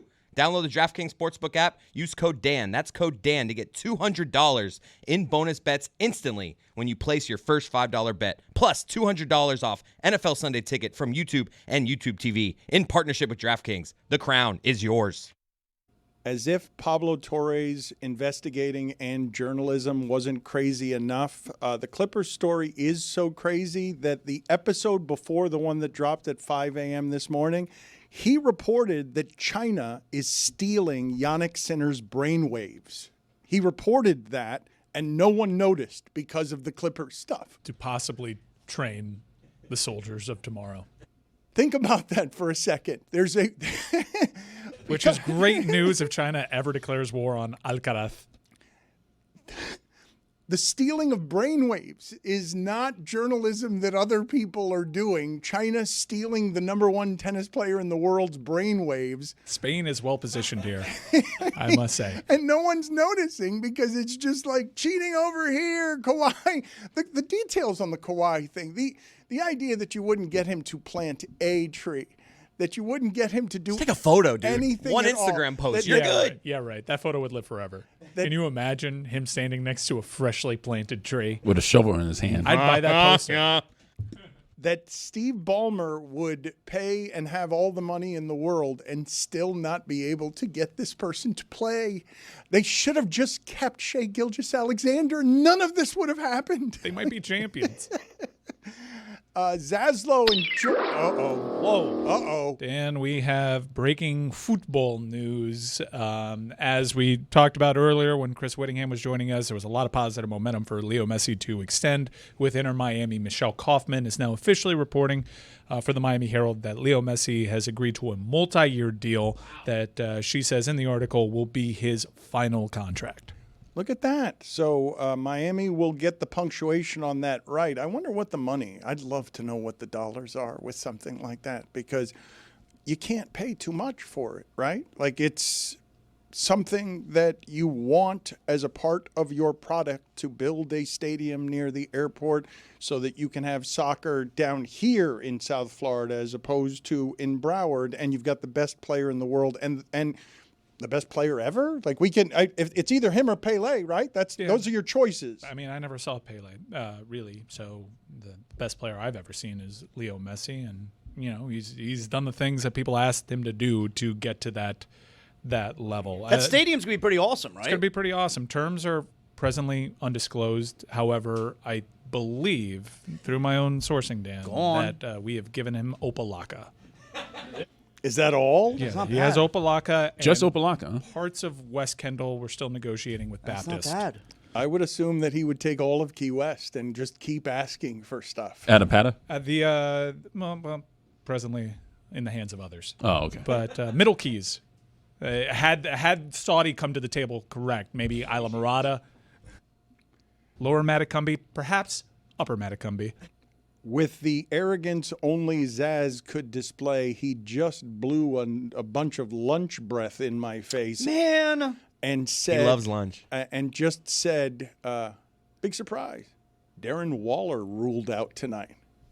Yeah, I mean, I don't know if you're aware. He's they're not gonna have his services this evening. A big game in Buffalo, but he's not available. That is true.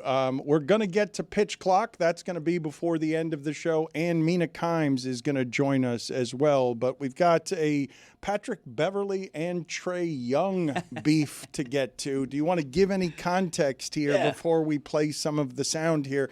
Why do Patrick Beverly and Trae Young have beef? I don't know, but it's so good because I love it. Because that sport, the NBA, the players, they all love to hug and kiss before every game. I don't like that garbage. I like when the players hate each other, all right? Take me back to the 80s and 90s, where if you play for another team, screw you, man. And so we got a little bit of this here. I like it. So Pat Beverly, he's got a podcast. Everyone's got a podcast, Dan. If you don't have a podcast, you're a huge loser. And Pat Beverly, he's got a podcast, and he's essentially talking about Trae Young here because he's talking about how he was asked a question by fans. They're reading like mail, and it's, why don't players play hard in the All-Star game? Let's hear it. I don't know. I don't think he's in a position to speak. I don't think he's won enough to even speak to me like that or tweet me like that. He's been to the playoffs 3 times. I've been to the playoffs 9. 9 is more than 3. He's been in the NBA 7 years. My first 7 years, I didn't miss the playoffs at all. Interesting. In the Western Conference. Interesting. Right? His rebuttal is probably going to be, yeah, you want the main player on the team. You're absolutely right. But this is why it's a team. I've talked to people who played in Atlanta. They don't want to play there. Why? They don't think he's a good leader. They don't think he's a good teammate. This is not coming from me.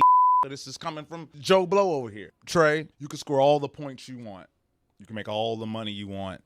You can have all the leading assists you want. You can do all that. If you don't win, that won't matter. If you don't win, when you're retired, they're going to forget your name. Fast, too. So I don't even think he has the wiggle room to talk about, or you not playing hard for an all-star game. You're not like you're playing in the playoffs. So what do you think his point is? I don't know. He's just trying to put himself above you? I think so. Put it on the poll, please, Juju, at Le Batard Show. Bigger loser, person who doesn't have a podcast or person who walks into the rain with their own umbrella? Let's hear Trae Young's response to that. But wait, we got some more facts for you. And this has nothing to do with any of the guys' legacies and players that I'm about to name, because to be honest, I didn't really want to mention anybody's name in this, because this is between me and you. You play with some big-time players, my guy. You talk about winning and impact winning and all these things. You've been on some teams with some big-time players. How about I go through a list of these guys? LeBron, Giannis, Kawhi Leonard, Paul George, Ant-Man, Cat. And we're not even going to talk about how we celebrate play-in wins. I win play-in games on the road, and I'm ready to get to the playoffs. You win play-in games at home, and you standing on the scores table acting like it's a championship. We celebrate wins different, too. It's a good response by Trae Young. It is, and it should be noted, they've gone equally, both as far in the playoffs as one another. However, Trae Young has been the man on his conference runner-up team, where Pat Beverly, as Trae Young outlined, has played with a lot of great players. That being said, Pat Beverly does have the tenure in the NBA to be able to opine about what people think about Trae Young, and he's espousing things that people have said about Trae Young for a long time. Can we just acknowledge, though, that when Pat Beverly says, I've been to playoffs this many times, you've been to playoffs this many times, that there's a little bit of a difference between Trae Young being the main dude on a team and Pat Beverly being like the 7th or 8th guy on a different team every year, because for whatever reason, however high Pat Beverly thinks of himself, no one wants to sign him to a multi-year deal. Patrick Beverly thinks very highly of himself. There are very few players in the history of the league who have made themselves more famous while actually doing less in the way of production. Patrick Beverly has a name as an irritant, at least in part, because he irritates everybody. He should think highly of himself, too. He wasn't born with the gifts that Trae Young was born with. He wasn't that type of prospect. He was on the roster when the Big Three was formed, and the Miami Heat said, you're not good enough to be on this team. And he took that, and he made something of himself, and he listed all the times that he's been in the playoffs. He's been in the playoffs because he's been in the league longer, and he had no right to be. He had to fight for his spot. So I think he's certainly entitled to his opinion. I would concede as someone that echoed that very same point. Trae Young has been the man there. But Pat Beverly, like, this is a shot-for-shot duel, and they each made good points. I like it. I like when the players hate each other. That's what the world needs, more hate these days. I think we can all agree on that. There's not in sports, possibly. Quite enough hate. Trae Young's hair looked better there than it's ever looked. Also, that video heavily edited. Took a lot of takes on Trae Young. It seemed like that was not one take. Nah, it's not a lot of that. They want pacing, right? So it's they're just cutting edited out, poorly. No, it's edited the way that people. You're not a young person. You don't understand. Young just people on choppy. the internet, it's just choppy. We They want just this to be choppy. You want it to be as quick as possible. There are no spaces in between where you're hemming and hawing. It's chop, chop, chop, chop, chop. We're getting to it. This is like the early days of Highly Questionable. You guys did the same thing. Oh, yeah. That lasted less than a week. They took the feedback, and Eric Rydholm, the producer, changed that. We were doing like a Max Headroom thing that was heavily. He was way ahead of the curve. Yeah, ahead of the curve on that, That's clearly. how young people wanted it, but it was too early. They didn't want it that way. We were super edited for 2 days. Super edited. And then they immediately bailed on the entire concept. Do you think when Trae Young recorded that yesterday that he said to like the guys, like, I want it to look like Highly Questionable's first week? His hair does look great there. We're in agreement, right? His hair looks terrible when he's playing, but here his hair looks impeccable. It was weird to me to see that hair walk into Madison Square Garden and slay Madison Square Garden and enjoy the slaying of Madison Square Garden. Trae Young might be the worst defensive player in the league, if it's not Tyler Hero. What happened? I hurt your feelings. Relax. What was that sound? I mean, what was that sound? Come on, man. What? They're bad defensive players. That you guys are going to dispute that? No. Who's disputing that? No one. I'll ask Amin who the worst defensive player in the league is. I mean, I think Tyler Hero's better defending than Luka. Okay. Isn't that who Tyler Hero compared himself to? He's like, I view myself on the lines of Luka and Trae Young. And John Morant. And He's now, on my podcast. with altitude on it, clearly he meant just bad defending. Mina Kimes is going to join us in a moment, and as I mentioned, Pitch Clock is going to be here at the end of the show. I know none of you care, but Blake Snell continues to be unhittable. I believe he's in his last 13 innings. It's no runs and 23 strikeouts. Last night, the Dodgers are talking about Shohei Ohtani coming out of the bullpen. Man, Dave Roberts definitely did not pull him from that game early. That was funny yesterday where Dave Roberts goes to the mound in the 7th inning and Blake Snell's up, I think, 3-0 at the time and has got 2 runners off. And Blake Snell's like, get out of here. Just get out of here. I don't want you here. And then Dave Roberts scampered back to the dugout. It's fun when managers actually listen to the pitcher on that. I remember a few years ago, Sandy Alcantara in his Cy Young season, Mattingly walks out and he just starts shaking his head no. And this is in Busch Stadium and he goes, all right. Walks right back to the dugout after talking to him. It was incredible. I have a response from Amin about the worst defensive player in the NBA. What is it? That was quick. I said, who's the worst defensive player in the NBA? His response, probably Joe Ingles. Oh, that's good. You know what? He's got me beat, but he doesn't play. He doesn't play anymore. Like, okay, ask him for the second worst then, Your please. dad calls him Joe Ingles. Yeah, that's the way it should be pronounced. In Spanish or in English. Joe Ingles is exactly what it should be. When you guys think about what's happening with Tom Brady, I know Mike's got a lot of objections to things I've said around here recently, and I want to ask Mina about this when she gets here. The Tom Brady in the press box or in the coach's box with a headset, to me, that wasn't as offensive as him with a headset and a suit. That did not look right to me. Odd. It's wrong. It's fundamentally wrong to have the guy who's doing the coordinator work in a headset be wearing a tie, be wearing a suit. It's that there was something They have off to wear a about- collared shirt with the team emblem on the. It can't be a suit. He It's just like- looked awkward, like pulling. He was like, I want both ears covered. He knew it too. He was looking around, like, I don't fit. It would have been He's like, how are you guys sitting? Okay. as odd if he had been in a tux, in a full tuxedo. It would have struck me Like as Step Brothers, like when they're getting interviewed. I think my frustration on the Tom Brady conversation is we should have been having this weeks ago when it was announced that he would now be allowed in these meetings, in these production meetings with players and coaches. And that is a huge red flag because he'd be meeting, presumably, with teams that are on the Raiders' schedule. And he'd be asking about schematics, about insights on the team and team dynamics that would undoubtedly be helpful to the Raiders. And you can have plausible deniability and say, well, he's not as involved with the Raiders. What? Have you been paying attention to the entire summer? Like, Pete Carroll's calling him his boss. He very much, even though he only owns 5%, wants to be perceived as a very involved minority owner in the Las Vegas Raiders. And as evidence, he was in the box, and I find it hilarious that the most obvious thing in the world happened, and it just took him being shown on camera for the whole thing to be undone. Immediately, the league says he's not allowed in those production meetings anymore. Duh! This was there. What? There's a reason why you did this last year. And everybody, including your partner, was complaining he's not good on the broadcast, which, by the way, maybe that ship has sailed because that was like the one hope. Well, he's not in these production meetings. Certainly, he'll be improved. Second year doing it. And then they announced this whole plan that was dumb from the jump and completely undone with a finger snap. Did people need to see it to know that this was a problem? I guess so.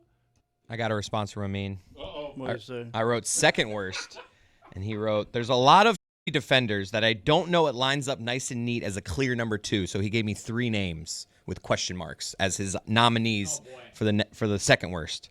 Trey Young, question mark. George Niang, question mark. Michael Porter Jr., question mark. See, there's already 4 Not guys. Tyler ahead of Hero. Tyler Hero. Take it back. You know what? Sounds like Tyler Hero might be a good defender. George Niang. I is knew that would be funny. the name. It's funny. It's funny. How many Big 12 basketball games we have action on George Niang there, pal? I can't dispute George Niang. You got me there. We started earlier in the show. We didn't know what P's and Q's were. Do any of you know when Mike says huge red flag? Do you know why there's a huge red flag? Like, what is a red flag? I know what the expression means, but I don't know the starting point of why it is there would be a red flag. Can I venture a guess as a child of Windows 97? I assumed because of the game Minesweeper on Windows 97 that they would plant red flags wherever there was a mine. So that's what I've told myself is the origin of it. Jeremy, can you look this up? That's pretty good. That's a pretty good guess. I mean, there's plenty. I'm sure it's a signal for distress that people use flags all the time. I know the hurricane warning flag is in red in part, so red usually means a warning.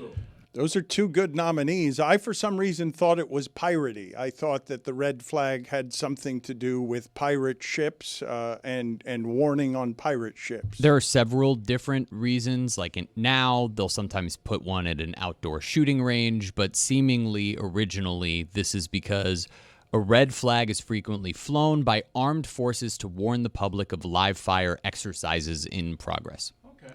Thank you. Mina Kimes, next. Mina Kimes is here, and we will bounce around the league with her, but let's talk about tonight's game. I was saying earlier in the show, Mina, that I thought the biggest mismatch in the entire league is Bills' offense against Dolphins' defense. I defy you. I defy you to find a mismatch. Give me a mismatch that you would say in the hypothetical, not even one that's actually happening, but just a mismatch I can put on the field that would feel anything like that.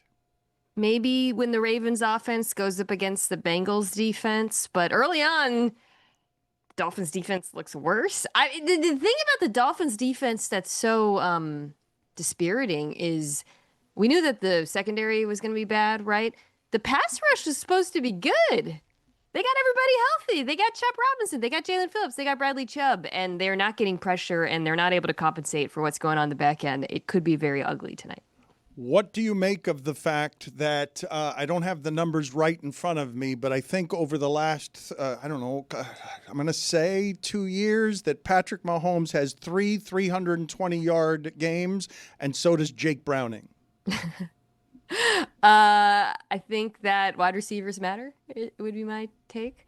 Jake Browning, because I've been revisiting this obviously since we're going to be watching him for a while, was actually pretty decent in the second half of 2023 when he played. This was an L for me because, I'm a Washington Huskies fan. I did not think he would be good in the NFL at all. And he really impressed me that year. I'm not saying he's like an above average NFL starting quarterback by any means, but I thought the offense was pretty good. Jamar Chase was excellent in those games.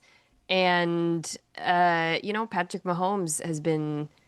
that offense is failing for a number of reasons, but right now he's playing with probably the worst receiver group in football. And turns out the quarterback, while the most important player maybe in any sport, can only do so much.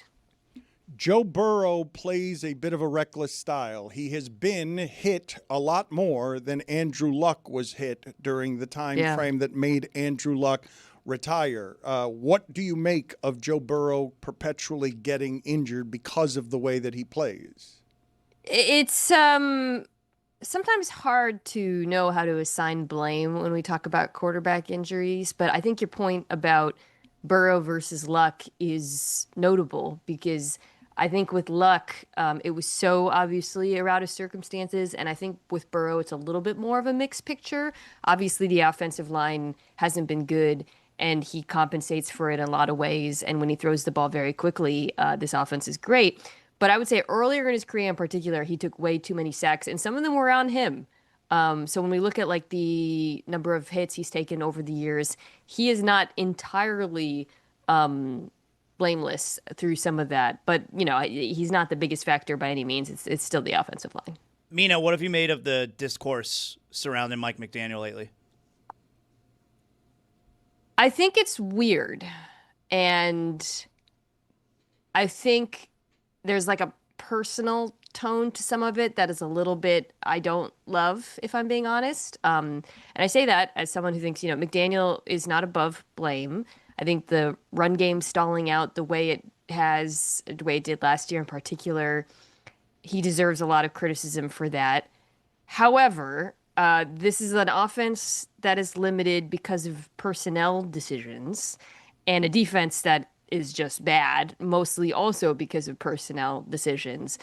I know people are going to say, well, the nerds defending the nerds. This is not me saying that Mike McDaniel deserves to keep his job or that he's done a great job. But to my eye, Chris Greer, the GM of the Dolphins, is so clearly the biggest problem in Miami. I don't know what the discourse is like around him, but I feel like he should be at the top of people's tongues more than the coach, who is, I think, trying to coach around the limitations of the players that they have. What in the league is the second team you would point to where you would say it is super strange that Chris Greer still has a job, given that he's the longest tenured GM to not have a playoff victory? Like how distant is second place there in terms of confusing that the pressure isn't on the general manager there when a lot of people say it's the architecture? It's not that distant. I would say Mickey Loomis with the New Orleans Saints is right there with him as a guy who I think deserves a lot of criticism for how that team is. The approach that he has taken to team building now for several years and the state of the Saints roster, it's kind of crazy to me that he kind of flies under the radar for all of the bad decisions, bad drafts. He had like couple of really banger drafts like 10 years ago, more than 10 years ago, I think. And no, not more than 10 years ago. Actually, it was less than that. But anyways, he has made some really brutal decisions in New Orleans. Those are the two names that come to mind when I look at those teams and I think, wow, these GMs have their fingerprints all over these teams and have made some really debilitating errors. When you think of it being personal with the Mike McDaniel criticism, because I do feel like some of this is cavemen who are threatened by computers. But let's look here or hear some sound from McDaniel. He doesn't help himself here. To win games, you have to win the game, not lose the game. I mean, you could take that quote from like any coach. I've never felt like his press conferences have never really like so annoying. Yeah, I've never, even when they were winning. It's funny though, like winning and covers everything up. I've never felt like. Oh, I loved it when we were winning. It was charming.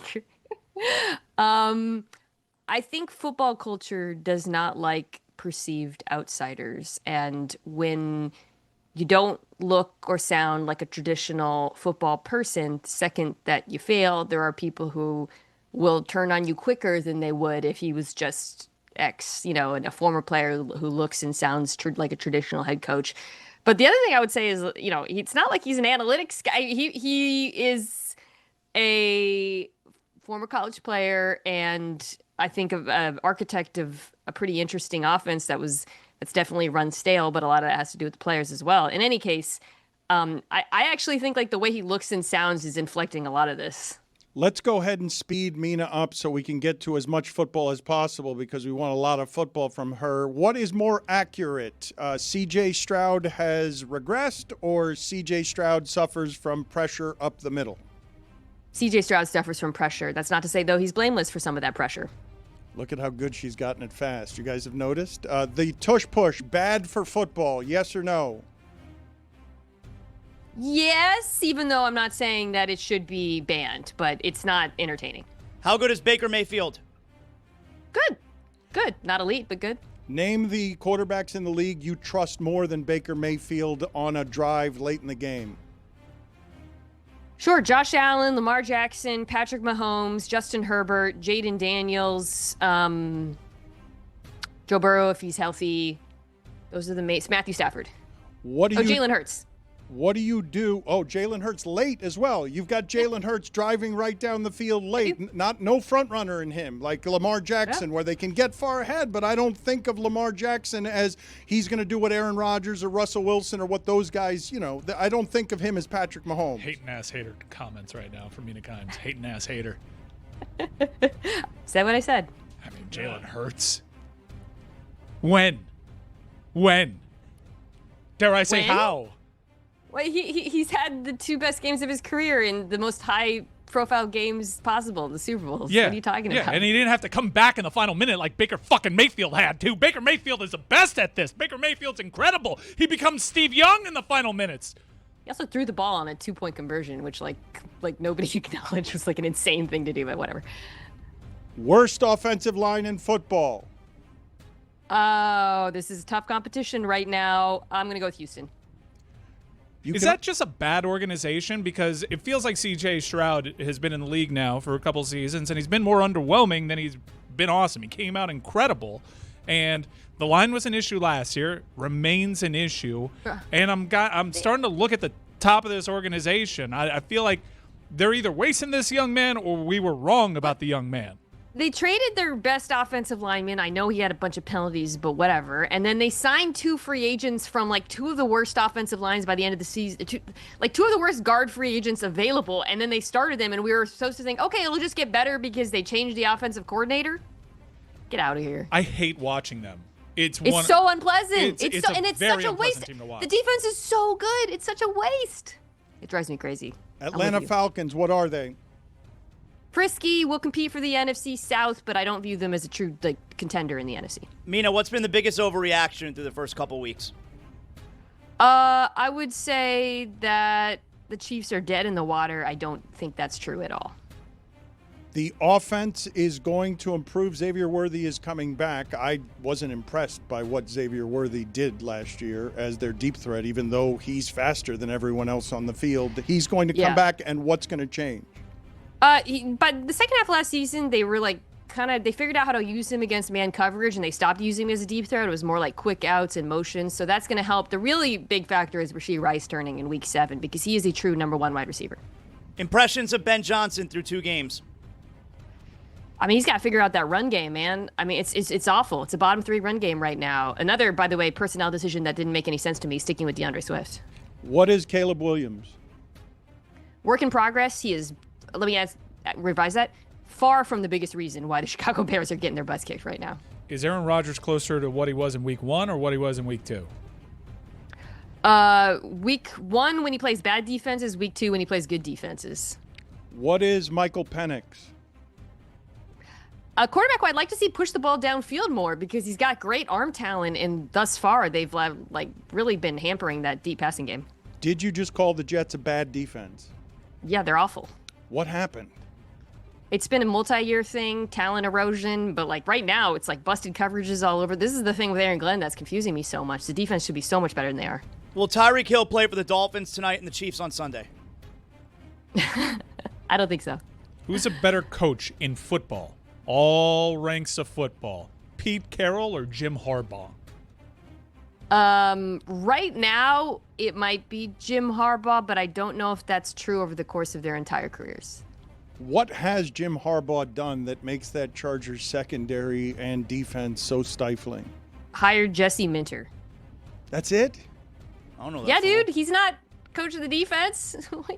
But I'm just saying that's it. That's all the Chargers defense is the reason they are winning. They are. Well, week 1 the offense was awesome. People love Jim. I mean, it's funny because we talked about Mike McDaniel and the vibes. People love Jim Harbaugh so much because he's such a football guy, and I feel like everybody wants to give him credit for every part of that team. I mean, Jesse Minter is a defensive coordinator, and he was his coach in Michigan, so he deserves credit for hiring him.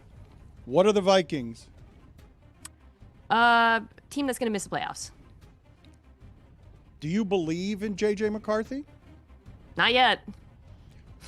Yeah, I don't either. Show me more. Do you believe that O'Connell has a skill? If you had to give me 3 coaches who have a skill of making quarterbacks, who are those 3 coaches?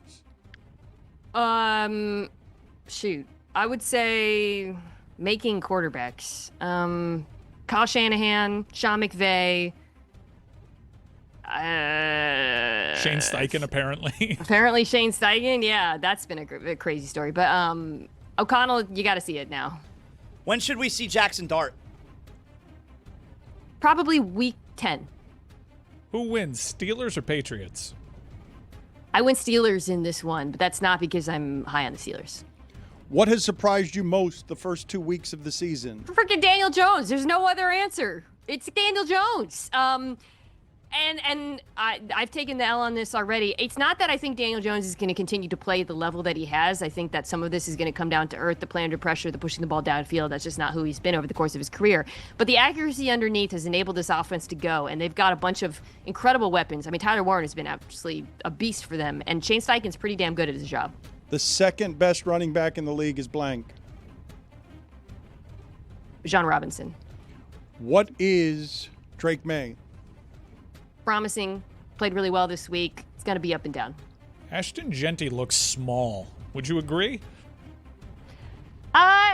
I don't think his size is why he's not having overwhelming success thus far. Also, Bucky Irving's small and he's shredding it in Tampa. But Bucky Irving is good in pass protection, it would appear. I mean, Genty's getting rolled. It feels like more size would help him, but it definitely looks a lot different in the pros than it did in Boise, no? Yeah, well, that's what happens when you join a team with a bad offensive line. I'm never getting drunk on running backs again in the draft.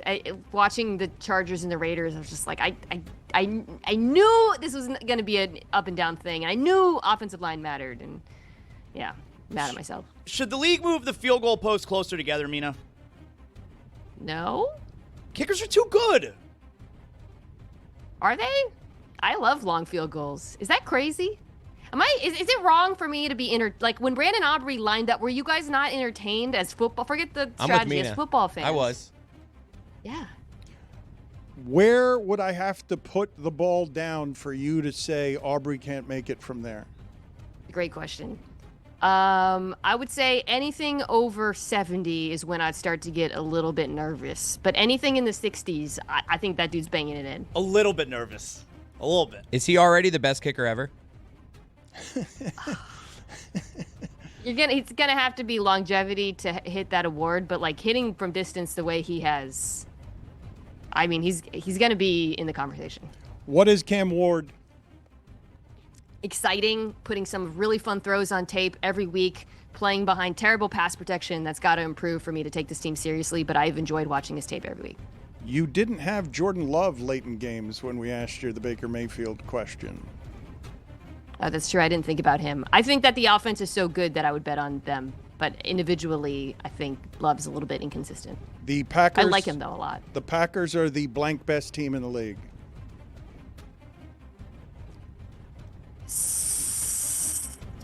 Best. Whoa! Nice. What just happened there? Nice. They're so good. Are they going to feel this injury, though? Because they've navigated Watts, and they're sneaky deep at wide receiver. But Jaden Reed has been their best wide receiver over the last few seasons. Certainly most consistent and most available. He's out for some time. Yeah, but they're so close that hitting it with Matthew Golden, like they're just him and Jordan Love are like just a little bit far apart. Yeah, on he's some got of these like deep crazy throws. separation stats, right? And it's just like the timing's Crazy. not right. But that'll get there, and then they got so many other weapons. Tucker Kraft is like now making a case for himself to be one of the best tight ends in the league. The run game is good. They haven't even been healthy on the offensive line, and the defense is just, I mean, that's the best defense in football, I think. You can only have one and one only. Micah Parsons or Myles Garrett? Myles Garrett by like the thinnest of hairs. He has quietly been unbelievable this season, but it's the Browns, so no one cares. Neighbors is the blank best receiver in the league. Oh gosh, I don't know. I'd have to. He's not in the top 8, so maybe top 10 to 12. Huh? Whoa. I'd have to really. I mean, maybe he's top. No, he's definitely top 10. He's top 10. Well, what I saw against Dallas, like they seemed to be real. Like what Diggs did, trying. He was covered. He was covered on both of those touchdowns. Diggs is reaching in there, and he punches the football, but it doesn't move. Like Mina, I'm legitimately confused. Okay, sorry. Let's do this. Okay, so Chase, Jefferson, Neighbors. AJ Brown, Amon-Ra St. Brown, Puka Nacua. Those are 5 receivers who are better than Malik Neighbors that I just named. Give me a combination that is better, that has better chemistry. Okay, you're not allowed to choose Kelsey and Mahomes in their history than St. Brown and Goff. Joe Burrow and Jamar Chase. Yeah, it's a good choice. Who's the best LSU receiver ever then? I don't. It's still such a work in progress. That's still, yeah. Who's better, Jamar Chase or Justin Jefferson? Let's pin you down here. Used to be Jefferson by. I'm still gonna stick with Jefferson, but it's very close, and they bring different things to the table. I think Chase is more QB proof, though. Have you had an eye towards the NFL draft yet? It seems like a down year for quarterbacks in college football. Is there any quarterback that may stake its claim to number 1 overall? I mean, I like that kid Mateer. I'm saying his name right. But yeah, I think this is one where it's a good reminder to that whole like, oh, next year's gonna be the best draft ever. I've got to pump the brakes on that every year. But I think some of these guys are gonna look better at the end of the season than they do now. Will the Miami Dolphins have a top 3 pick? No. Grab one of the books on the shelf behind you and give us a 1-minute book report. Okay. Let's go with. It's appropriate right now. Billy Lynn's Long Halftime Walk, one of my favorite books ever about not just the NFL, but like the NFL and like the NFL military-industrial complex and all of the patriotism surrounding football. It's about a soldier returning from war who goes to a Dallas Cowboys game. It's an excellent book. Has she actually read it? Movies. I actually have read every single book behind me.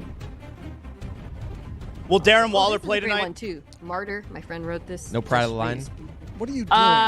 Darren Waller's out tonight. Zazzlo's out. He's got lunch breath, and I want to do a book report with you every week, okay? Let's do that. Oh, I love that. Zazzlo clearly ran out of questions. Mina. Good question. I don't know if he's playing. You beat us that time. You beat us because you're getting very good at this game. Thank you for being on with us. Bye, guys. Everybody go read Martyr. we continue to segregate baseball around here in a way that's offensive. Pitch clock is going to be tacked on to the end of what it is that we're doing here with Juju. We've been neglectful of baseball in general. The other day, Shohei Ohtani hit his 50th home run and threw 5 no-hit innings, and we're like, whatever. Didn't even discuss it. Like imagine 10 years ago me telling you that a player was going to throw 5 no-hit innings and hit 50 home runs. You'd be like, what are you talking about? Cal Raleigh also. Most homers ever as a switch hitter, did as a catcher. He's Nobody good. cares in this room. Pitch clock will be here at the end of what we do with Juju, but we've got a lot to get to with Juju. Stephon Diggs and Cardi B are expecting. But let's do Thursday Thunder here first. That's right. It's Thursday Thunder, and it's presented by DraftKings. DraftKings, the crown is yours. Juju. Yes, sir. Bills versus Dolphins tonight in a great showdown. AFC East, I see you.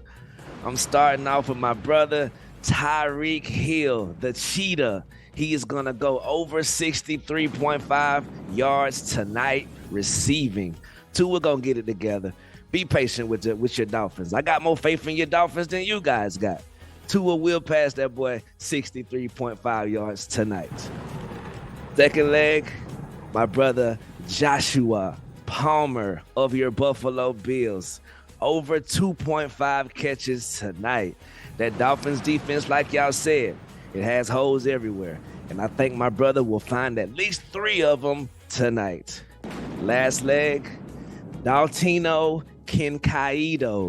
Dalton Kincaid tonight. Over 3.5 catches from your brother and mine, Josh Allen.